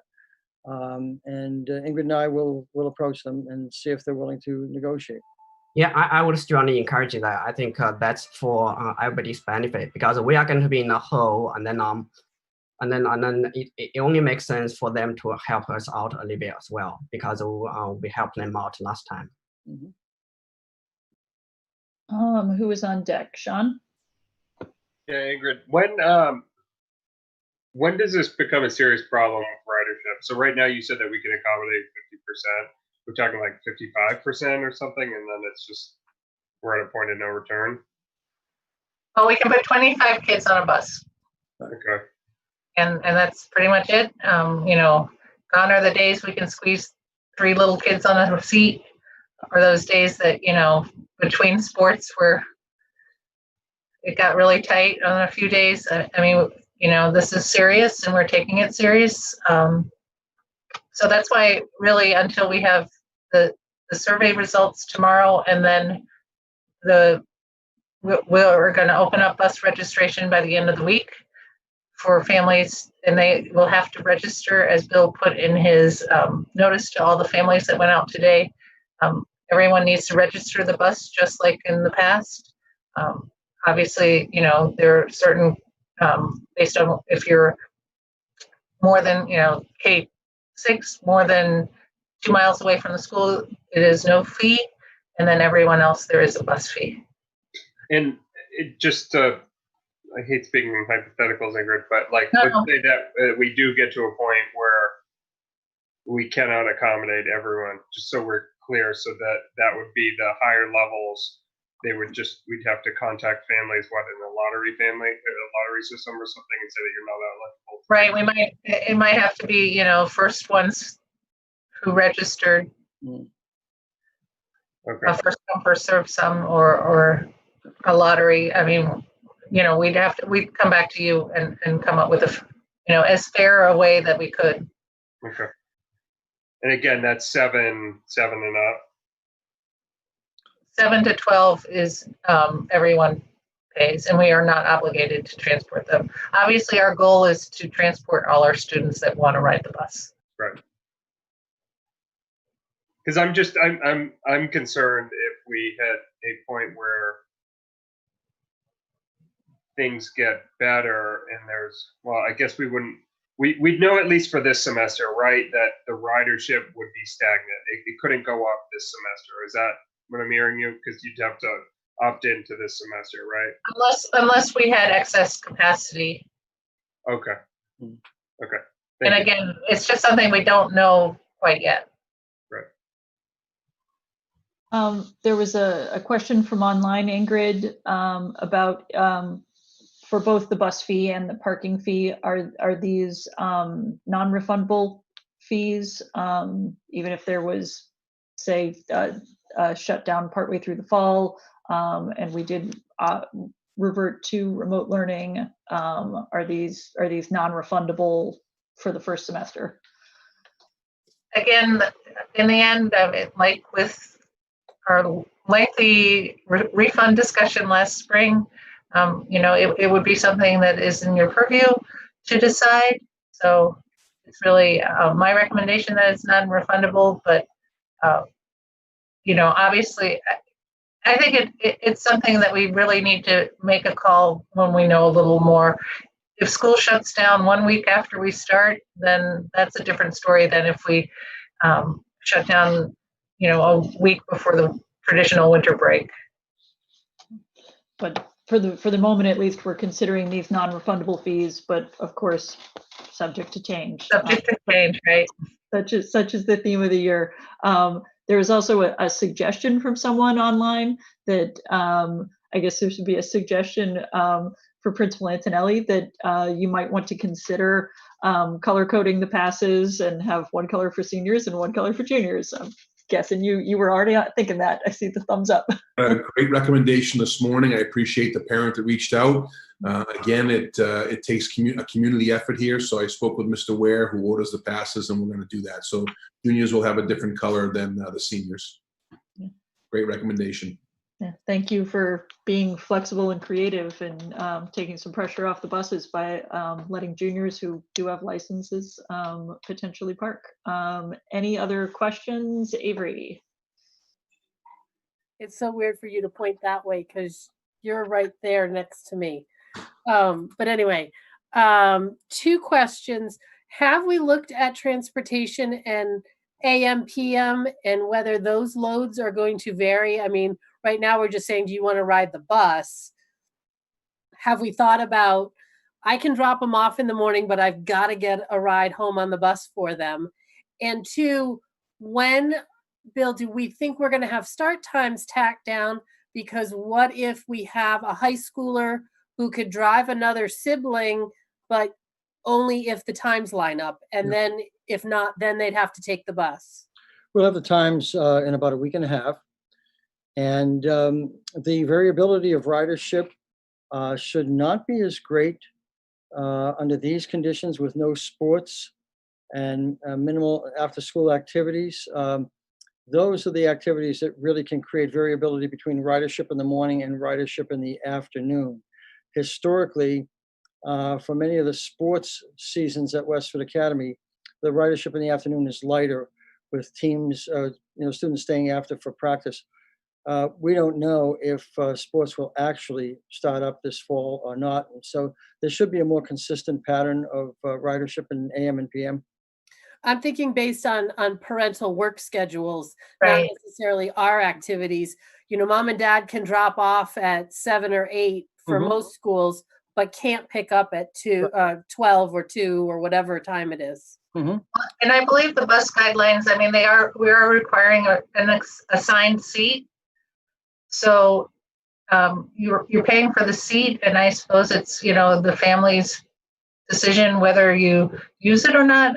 I think it's going to be extremely complicated, and we just don't have the capacity. I mean, we can't say, oh, we need 36 buses in the morning, and then we need 40 in the afternoon, so you're buying a seat, I guess, is the best. For families who are waiting on start times, should they opt into the bus on the survey just to be safe until we get the times cleared up? I would. That will help us in planning, because we need to know what the capacity factor is. Yep.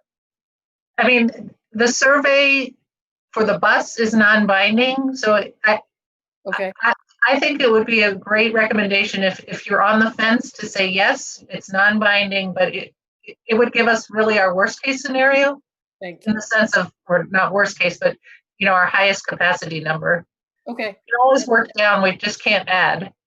Yeah, it's one of the reasons also why we decided to ultimately divide the districts geographically, because if you have buses concentrated in one area, half the district, if a bus is being stressed with capacity, there are always 2 or 3 or 4 other buses that could swing by and pick up students to compensate for that.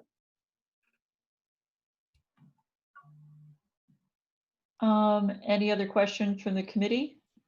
Chris? Ingrid, I think it was really smart to just do the fees out for half a year, like we talked about.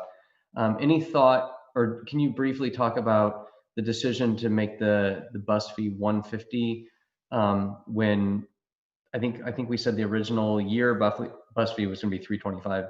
Was there a thought to just cutting that in half and making it $162.50 versus $150? I know it's not a big difference, but I was just kind of curious about that decision process. It was my decision for a round number, honestly. I mean, I can give you a lot of, I could say that there was a great amount of analysis, but honestly, I just felt like it was an easy number for families, and it was a little less than the increase. And while it definitely, maybe from a fiscal standpoint, we lost a few dollars, I think we also need to recognize the economic pressure all our families are facing. So I just felt that was a good number to start off, and it's a recommendation to you. And if you would like to increase it to another number, that's fine. Ingrid, does that cover September to December? Did I hear you say through the winter break? And then the second fee, if we get to that, would be after the break through the end of the year, which is a longer time frame? I said for one semester, and I know each school kind of divides the school year I felt like that would allow us a little latitude, not tie us to the exact number, but we'll firm that up. Okay. So I'm not seeing other hands, so I will make a motion that we accept the recommendation before us and approve a bus fee for $150 for the first semester of the school year and a WA parking fee for $100 for the first semester, open to seniors and juniors if there is additional capacity. Do I have a second? Second. Any additional comments, questions?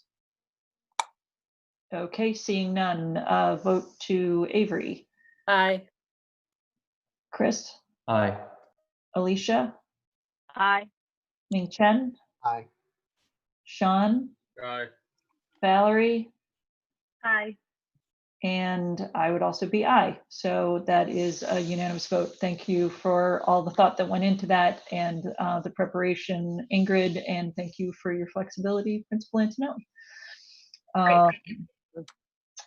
Next up is kindergarten update.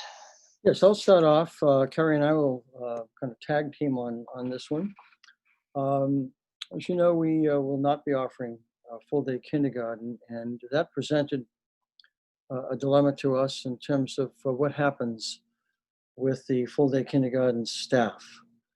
You know, if we were to reduce their full-time equivalency or reduce their positions, period, that would involve some reduction in force, some riffing that would really create some complications in terms of what people were teaching at what grade levels and who was licensed for a particular grade level and grade span.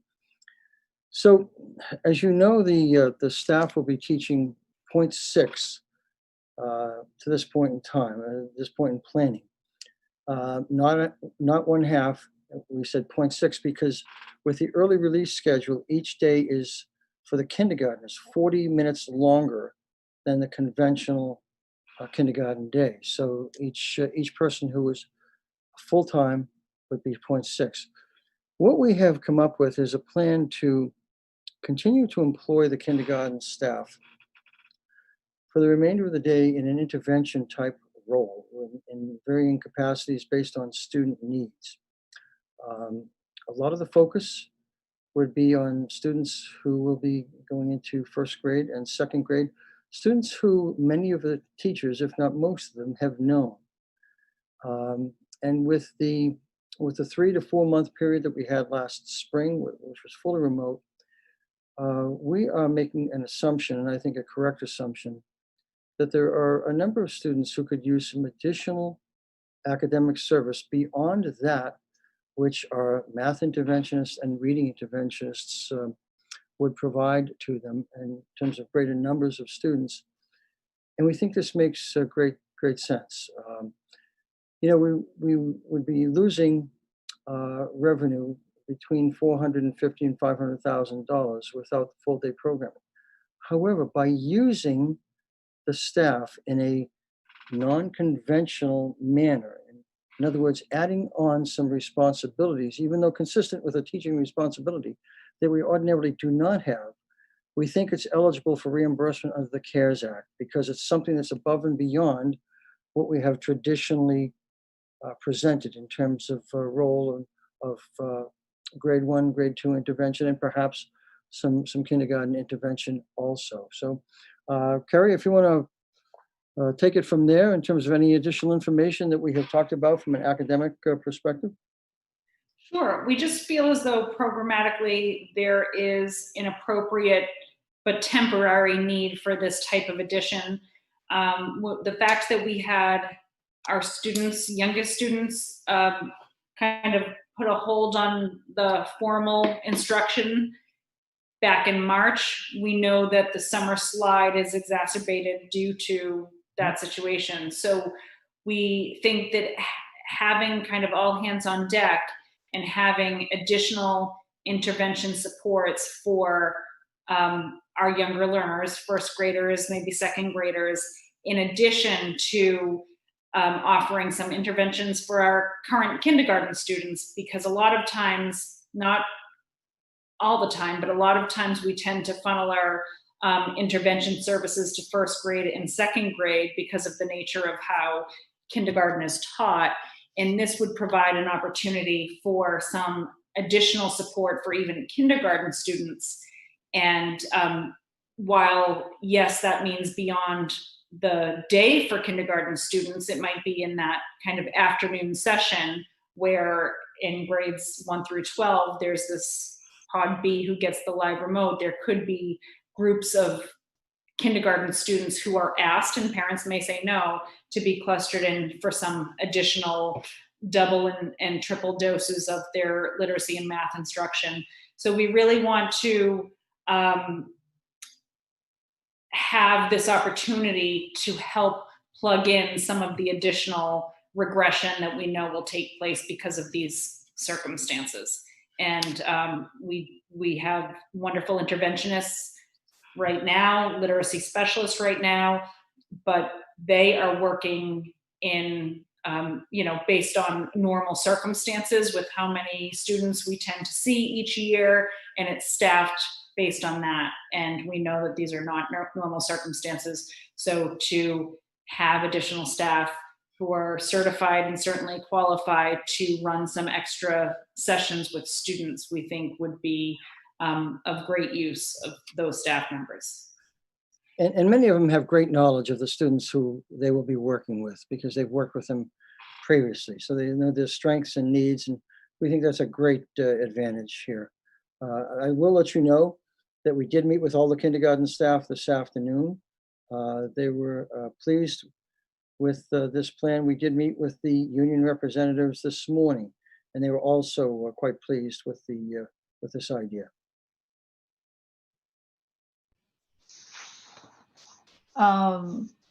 Thank you, Carrie and Bill. I'm so excited about the possibilities of this. It seems like really innovative, creative thinking in terms of creating this additional safety net for our K-2 students who may need it during these uncertain times with learning interruptions. And if that safety net can be provided by a kindergarten teacher who is not only extraordinarily well qualified to provide it, but also familiar with the students, that's an exciting combination. Questions, concerns from the committee? Sean. Yeah, Bill, Carrie, thanks for doing this. I think this was something that everyone was concerned about, and that we've received a lot from staff and concerned parents about it. And thanks for coming up with an equitable solution. And Bill, I know you've said this many times, that what I'm most fearful about is that a reduction in force here will just come back to haunt us next year when we actually need that qualified person. And it seems that we've been able to avoid that. So kudos and thank you. Thank you. Valerie and then Ming Chen. I really appreciate this. I know kindergarten was one of my main concerns. I was very hesitant about the vote mostly for kindergarten. And so I think this progress in this positive direction is really reassuring. Thank you very much. Just a quick question, because excuse my lack of experience with intervention services, but is that something that like certain kids are kind of locked in, or is that like a rotating?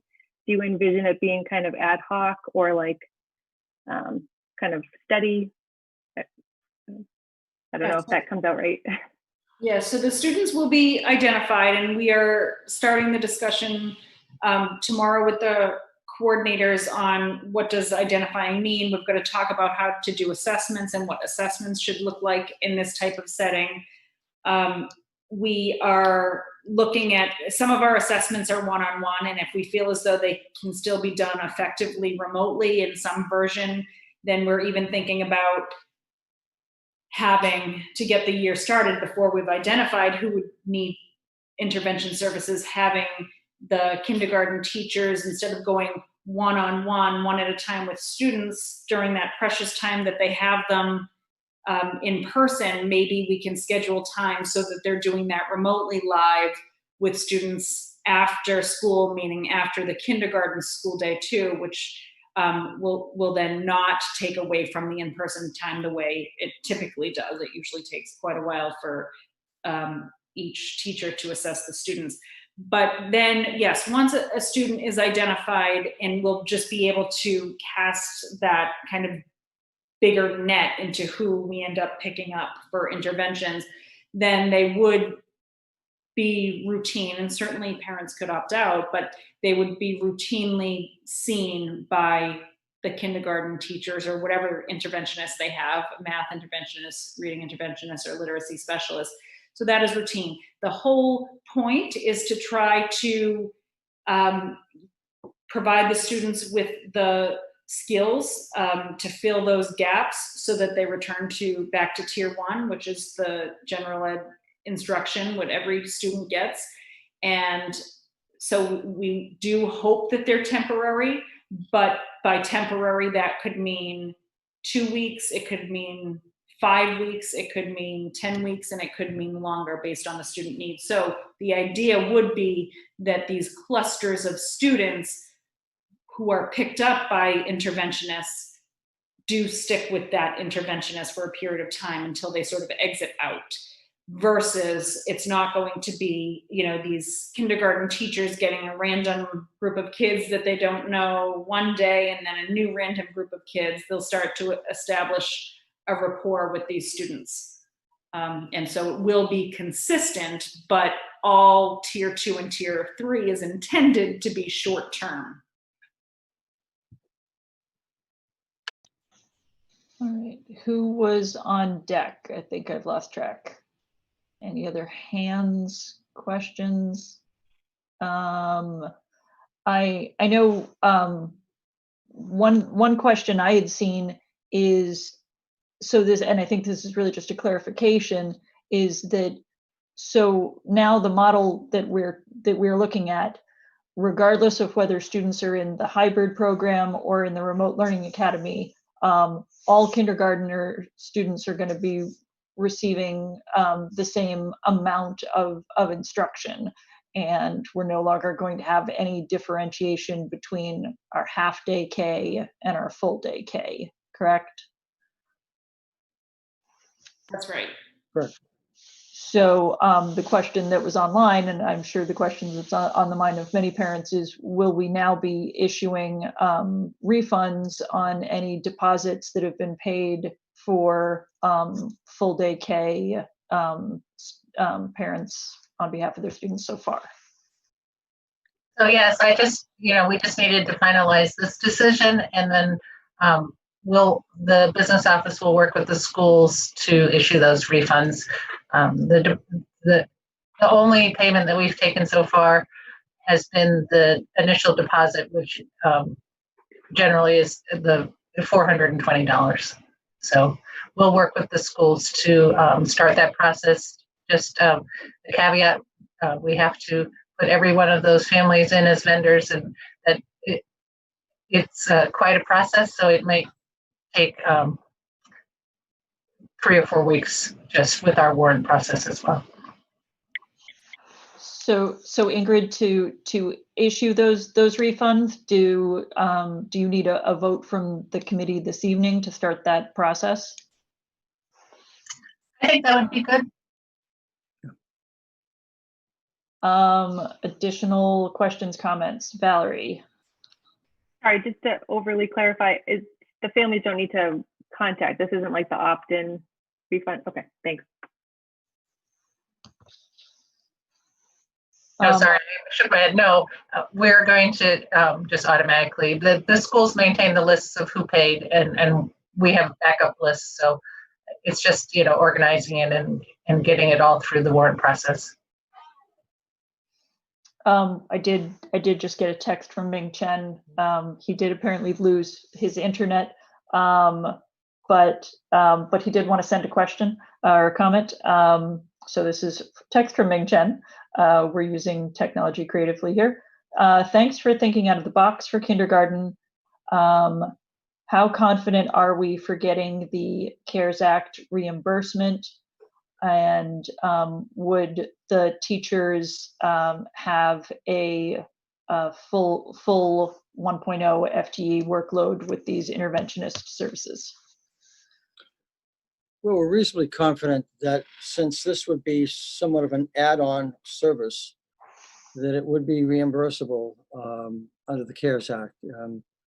You never quite know until an audit is performed after the fact, but we do feel comfortable about that. And this additional work will stem up closer, certainly, to a 1.0 employment. Mm-hmm. And the other question for Ming Chen was, would this affect the workload of the existing interventionists, or do you feel like you would still need the full capacity of our current interventionists? We would still need the full capacity of our current math and reading interventionists. As Kerry indicated before, we think with the regression over the summer and quite honestly some of the regression during the springtime, there will be lots of students who will be in need of some supplementary service. And so we're very pleased to be able to present it, but not to the extent of having to diminish the role of the reading or math interventionists. Because there are less school hours than typical and less days in the school year. So this would help mitigate that very unique situation, separate from the students whose data would have shown us under normal circumstances that they need the additional intervention instruction. Okay, Avery. So I had a question. If we're charging this to the CARES, or some of the costs to the CARES funding, we have to spend that by December 31st. So how are we going to pay a salary out of CARES? Well, it could only be paid through December 31st. Then we'll have to either, there is the possibility that deadline is changed, but that's where we have to look at, some of our balances in school choice, for example.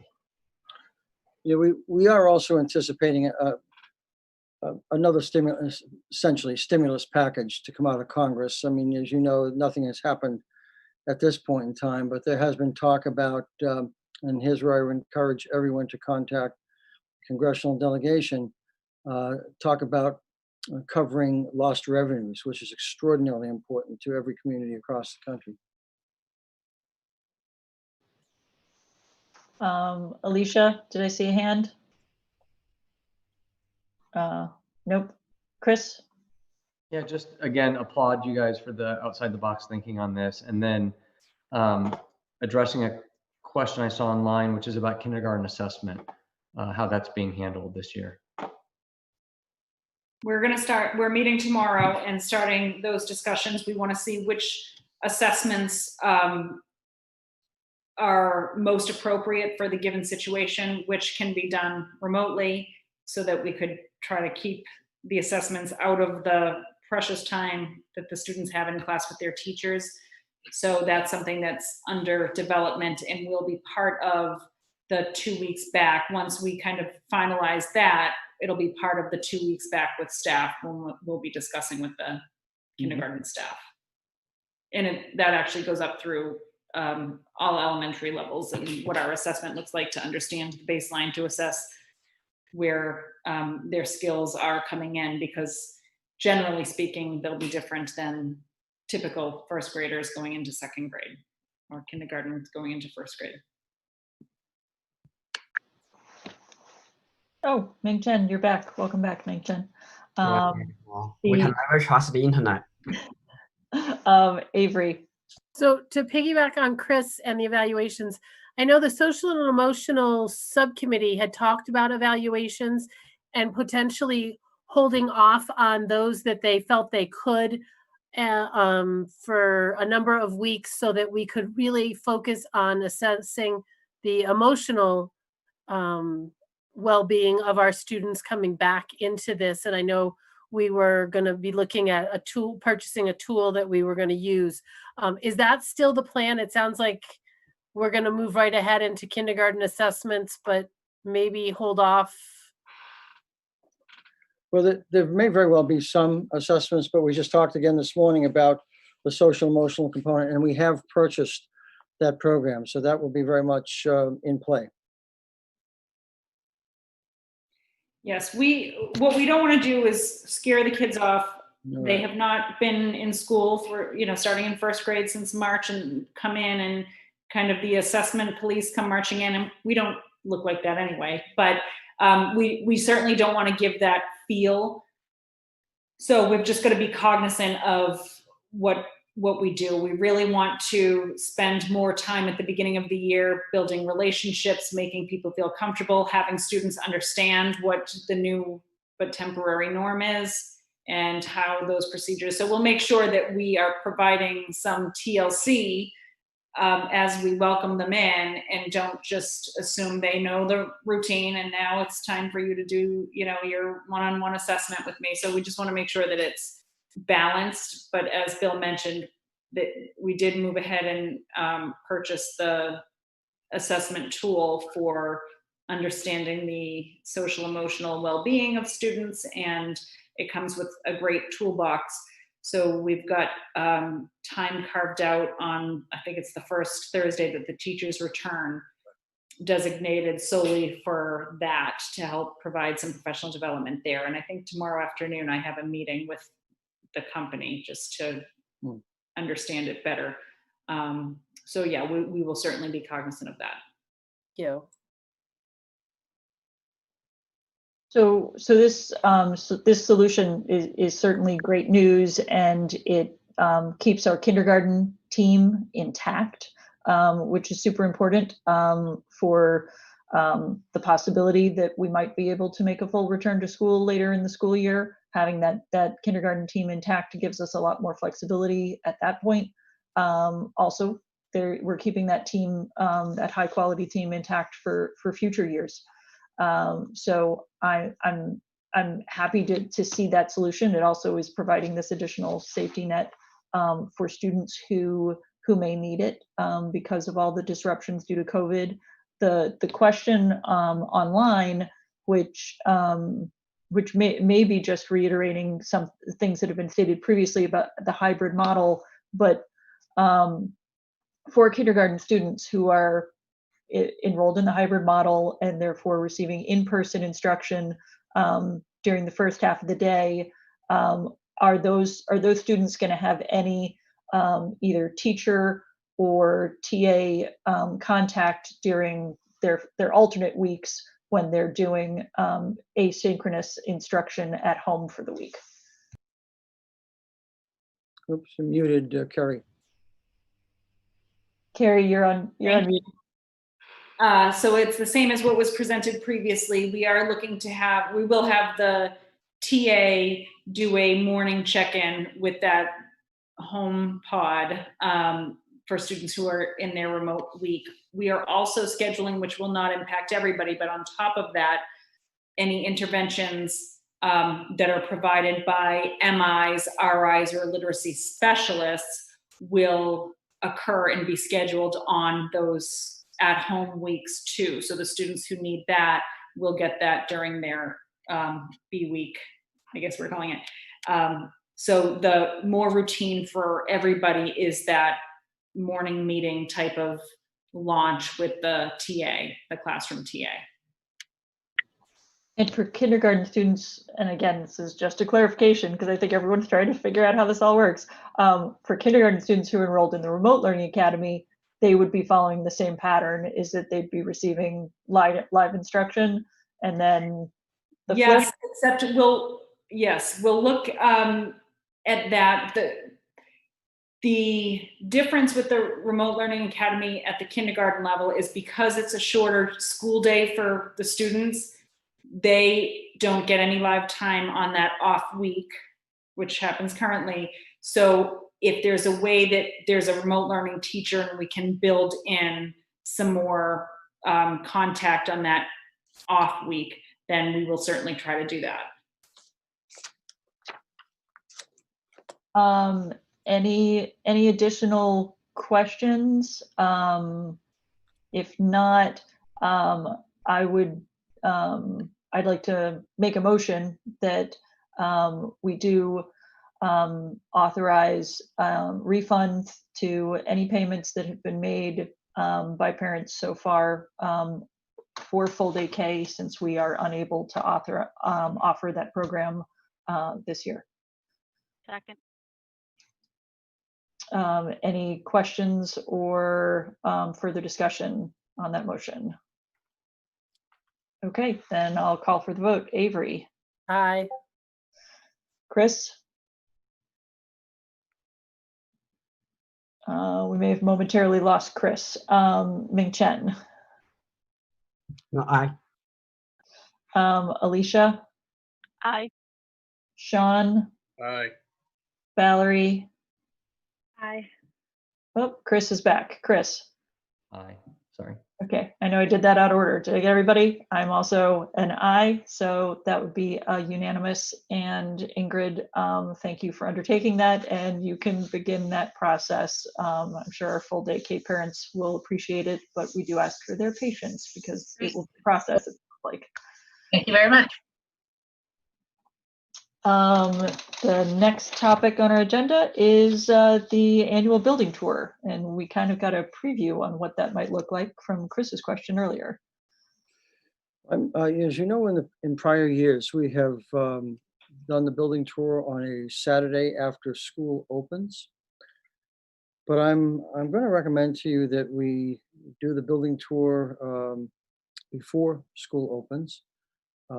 We are receiving some questions, some comments from parents saying, I'd like to make a decision on hybrid or fully remote, but I'd like to see what the classroom setup looks like. Well, I'm not sure that they'd be able to see very much. It would be desks that would be facing in the same direction, 6 feet of distancing, but I'm going to suggest something that may or may not be accepted by you, that we maybe do it in a couple of different sessions and on weekdays. So the building principal is there and the custodian is there, and perhaps some of the teaching staff might be filtering in instead of on a weekend. And I know that might impact some of your work schedules, but just thought I'd throw that out as an opener for a discussion on it. See if you might be interested in doing something like that.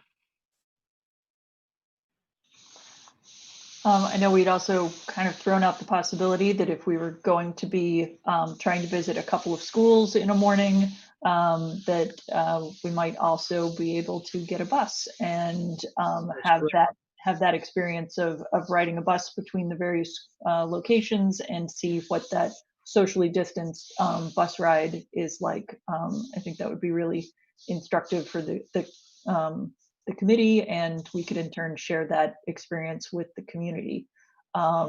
Questions, comments from the committee? Alicia?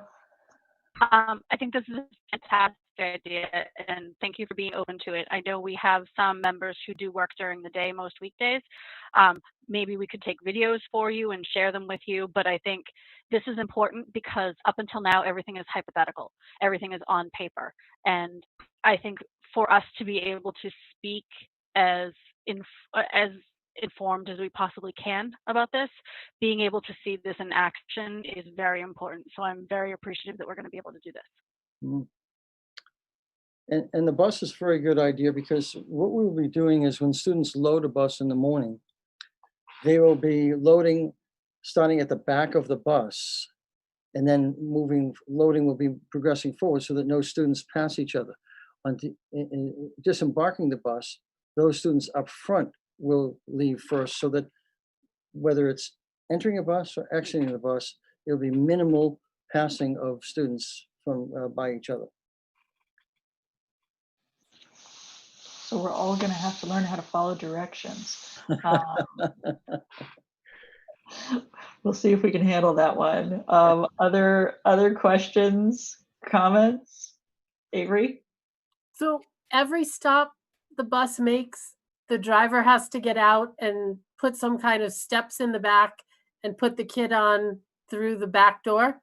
No, they come in the front, the conventional entrance to the bus. It's just that from the beginning of the route, the first students who enter the bus will go to the back seats. And then the bus is filled from the back to the front. And then opposite, when the bus is unloading at a school, the students up front will unload first. See, in that way, students aren't passing each other in the bus. Okay. Yeah. Thank you. Any other questions or comments? Or I'm guessing that since it may be difficult to figure out dates and times, we can do that via email, unless you've got some suggestions, Bill, or should we take care of that? If I was going to say, if you and I would like to meet, we could work something out. We can convey that to the committee, and we'll make it happen. That sounds great. Sounds like a great plan. Is this the bus tour for all the buildings together in one bus tour? I think we should use one bus, just to get the feel of what happens. So one bus going through one route? Going to whatever schools that we decide to visit. Okay, and then it's going to every member's house to pick up the members? No, we'll charge a fee for that. Hey, you just voted the fee. Maybe we'll all start at one central location and the bus can drop us back off. Otherwise we'll be walking home. Okay, we'll work that out. That sounds like a great plan. Bill, what's next? We have an amended job description. Yes, this is a job description that we're bringing to you for the first time tonight. And this is somewhat of a rework of the responsibilities for one of the positions that, as you know, Ingrid has recommended in her reorganization plan. It's the Assistant Director of School Finance. We have an outstanding person in the position. We have beefed up the responsibilities of the position. Really, I like to think it's a person who, if God forbid Ingrid ever became ill and was out for a while, could step right in and take over the responsibilities. Not to the same extent as Ingrid, but has the capabilities of doing that. And I think I commend her on the reorganization of the business office, because I think it's a much better structure. And I'm asking, and she is also, for your approval of this job description. So if I could just add one thing, one of the key changes here is that, the requirement of being a certified or eligible to be a certified school business administrator, which our current assistant director, Anne-Marie Nemberco, is, that qualification really sets this apart from, a more administrative level. And she definitely has taken on a huge amount of responsibilities. I feel very strongly that having, a level of mid-management in the business office is key. And that's, I assume, the reason that this position was created in the first place. Questions, comments from the committee? That's Avery. So I guess I'm just a little confused as to why we felt we needed to redo a job description if we had one and we had a job that was filled with a qualified person. Are we changing the job description to fit the person better? Or I'm a little confused as to why we're doing it at this time. What we don't try to do in all occasions is try to fit a job description, custom fit it to someone. Ingrid, over about a 6-month period, would come in and meet with me and talk about changing the nature of some of the tasks in the business department, including this one, adding some qualifications and job responsibilities, deleting some others. She put a lot of work into it. And that's why we brought all of the job descriptions. Now this is the last one to you, because of the kind of the restructuring of them, the redefinition of the roles, because we had some inefficiencies in the department, and she has done as much as possible to correct those and make it as efficient a department as possible. But also really making sure that this position we capture in the job description, not for the person we have, in the position right now, but any other position, any other person who might be in that position, really capture a more robust set of qualifications and job responsibilities. So the main difference really here in this part is, adding that license, which having, gone through that process myself, you do gain a huge amount of breadth and knowledge getting that. There, alone in the course that over the year and a half when I did was getting my license, there were a number of assistant business managers. I actually was the assistant business manager when I was doing it. So I do think for the future of the district, it is a wise move to ask for that certification. This change is similar to what you did a few weeks ago for the athletic director. It's changing the retirement eligibility. So it's pulling the position out of Middlesex retirement, which is paid on the town side, and putting it into the Massachusetts teachers retirement. And I believe, if I'm correct, I believe that's actually a savings to the town, if I recall correctly. I believe so, but yeah. I'm honestly not an expert on the retirement funds. So like the AD and the other jobs within your department, which I commend you for evaluating and sort of moving positions around, this is a cost neutral, just an adjustment of just description update to fit with the rest of the changes you've made? Changing the retirement is cost neutral, yes. No, is this job change in description cost neutral? No, I assume that the person isn't changing. It would involve honestly, it would involve a salary adjustment, okay, which is necessary based on our comparison to sort of coordinator, mid-management positions in our own school system, but also sort of mid-management positions in the town. So I have to say that concerns me given where we are financially. To make an adjustment administratively in salary. And I understand where you're coming from. Let me just explain what this particular individual has brought in terms of benefits to our school system. And you correct me if I'm wrong, Ingrid, she has just done a complete analysis of our special education van leasing. And in this year alone is saving us a little bit in excess of $50,000. And we'll rebid the entire contract and leasing arrangement next year. And I would assume probably save us closer to $100,000 at that point in time. So we have an extraordinarily skilled position. One of my concerns, Avery and everyone else, is I think any other school system in the state would hire her in a second as a person in Ingrid's position. I really do. So do I think a salary adjustment is justified? I honestly do.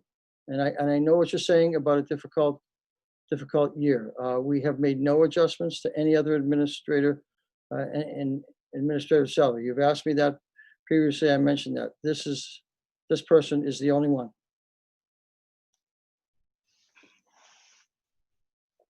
Other questions or comments from committee members? So yeah, my question is that is this salary adjustment out of the normal yearly review process? Because we just did a process like back, if I remember correctly, back in May for admin salary adjustment, and this is right after that. Yeah, we did the 2%, which was the town's parameter. Okay, and as I said, this is the only position that I have brought to you that, in addition to the job description, recommending a salary adjustment. I assume this is a conversation for executive session, and I can't honestly vote on a job description with an unknown price tag on it at this time. I mean, if we proposed it and we want to talk about it in executive, but I can't just write you a blank check for whatever the increase you feel is. Yep, that's fine. Yeah, I was actually going to raise the same issue, Avery. Thank you. It does feel, I'm not exactly sure what we're being asked to approve here, whether we're being asked to approve an amended job description or an amended job description that does accompany a change in salary. So maybe if everyone is comfortable with it, we should discuss the personnel matters in executive session, as would be our typical practice. And are we comfortable with tabling this vote till our next meeting, just so we can get the personnel issues clarified? Yeah, great. Because when I first read that we're going to vote on the job description, I have no idea that it comes with financial impact. Okay. Yeah. We'll try to discuss it with you. Okay, yeah, if we can just get that clarified during executive, I think that'd be more appropriate. In that case, we will table that matter for our next meeting, and we are ready for warrants. Alicia, you're up.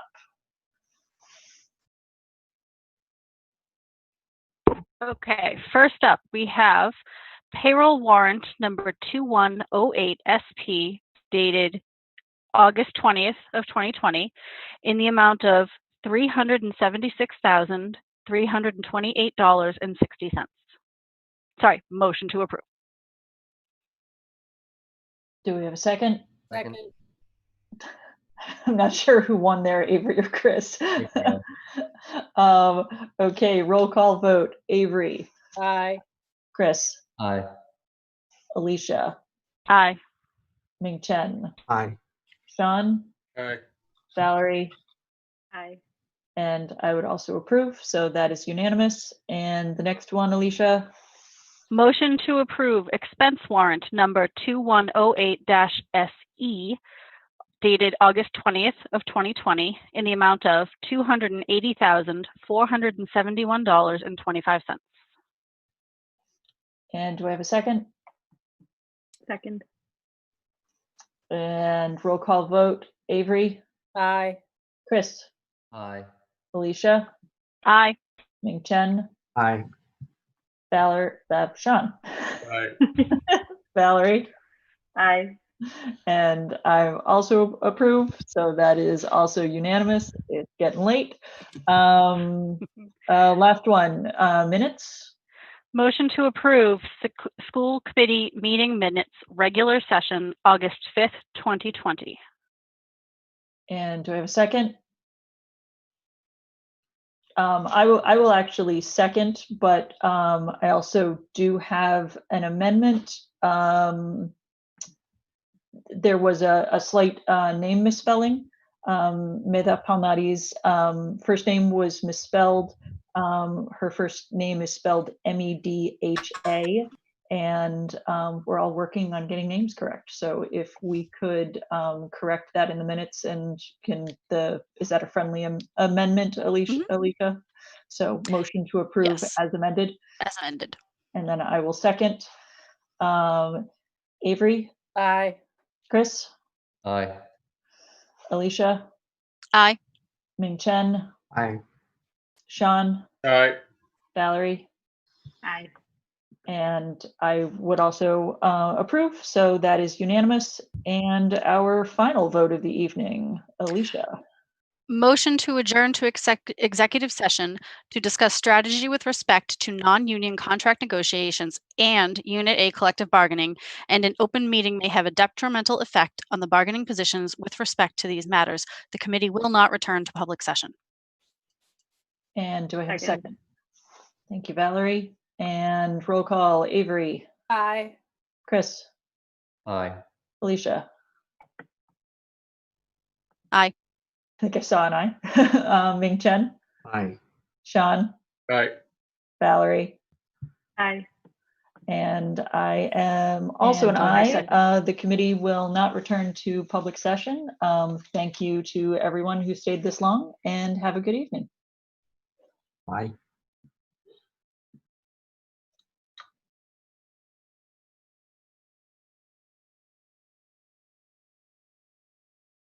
And I am also an And I aye. second. The committee will not return to public session. Thank you to everyone who stayed this long, and have a good evening. Bye.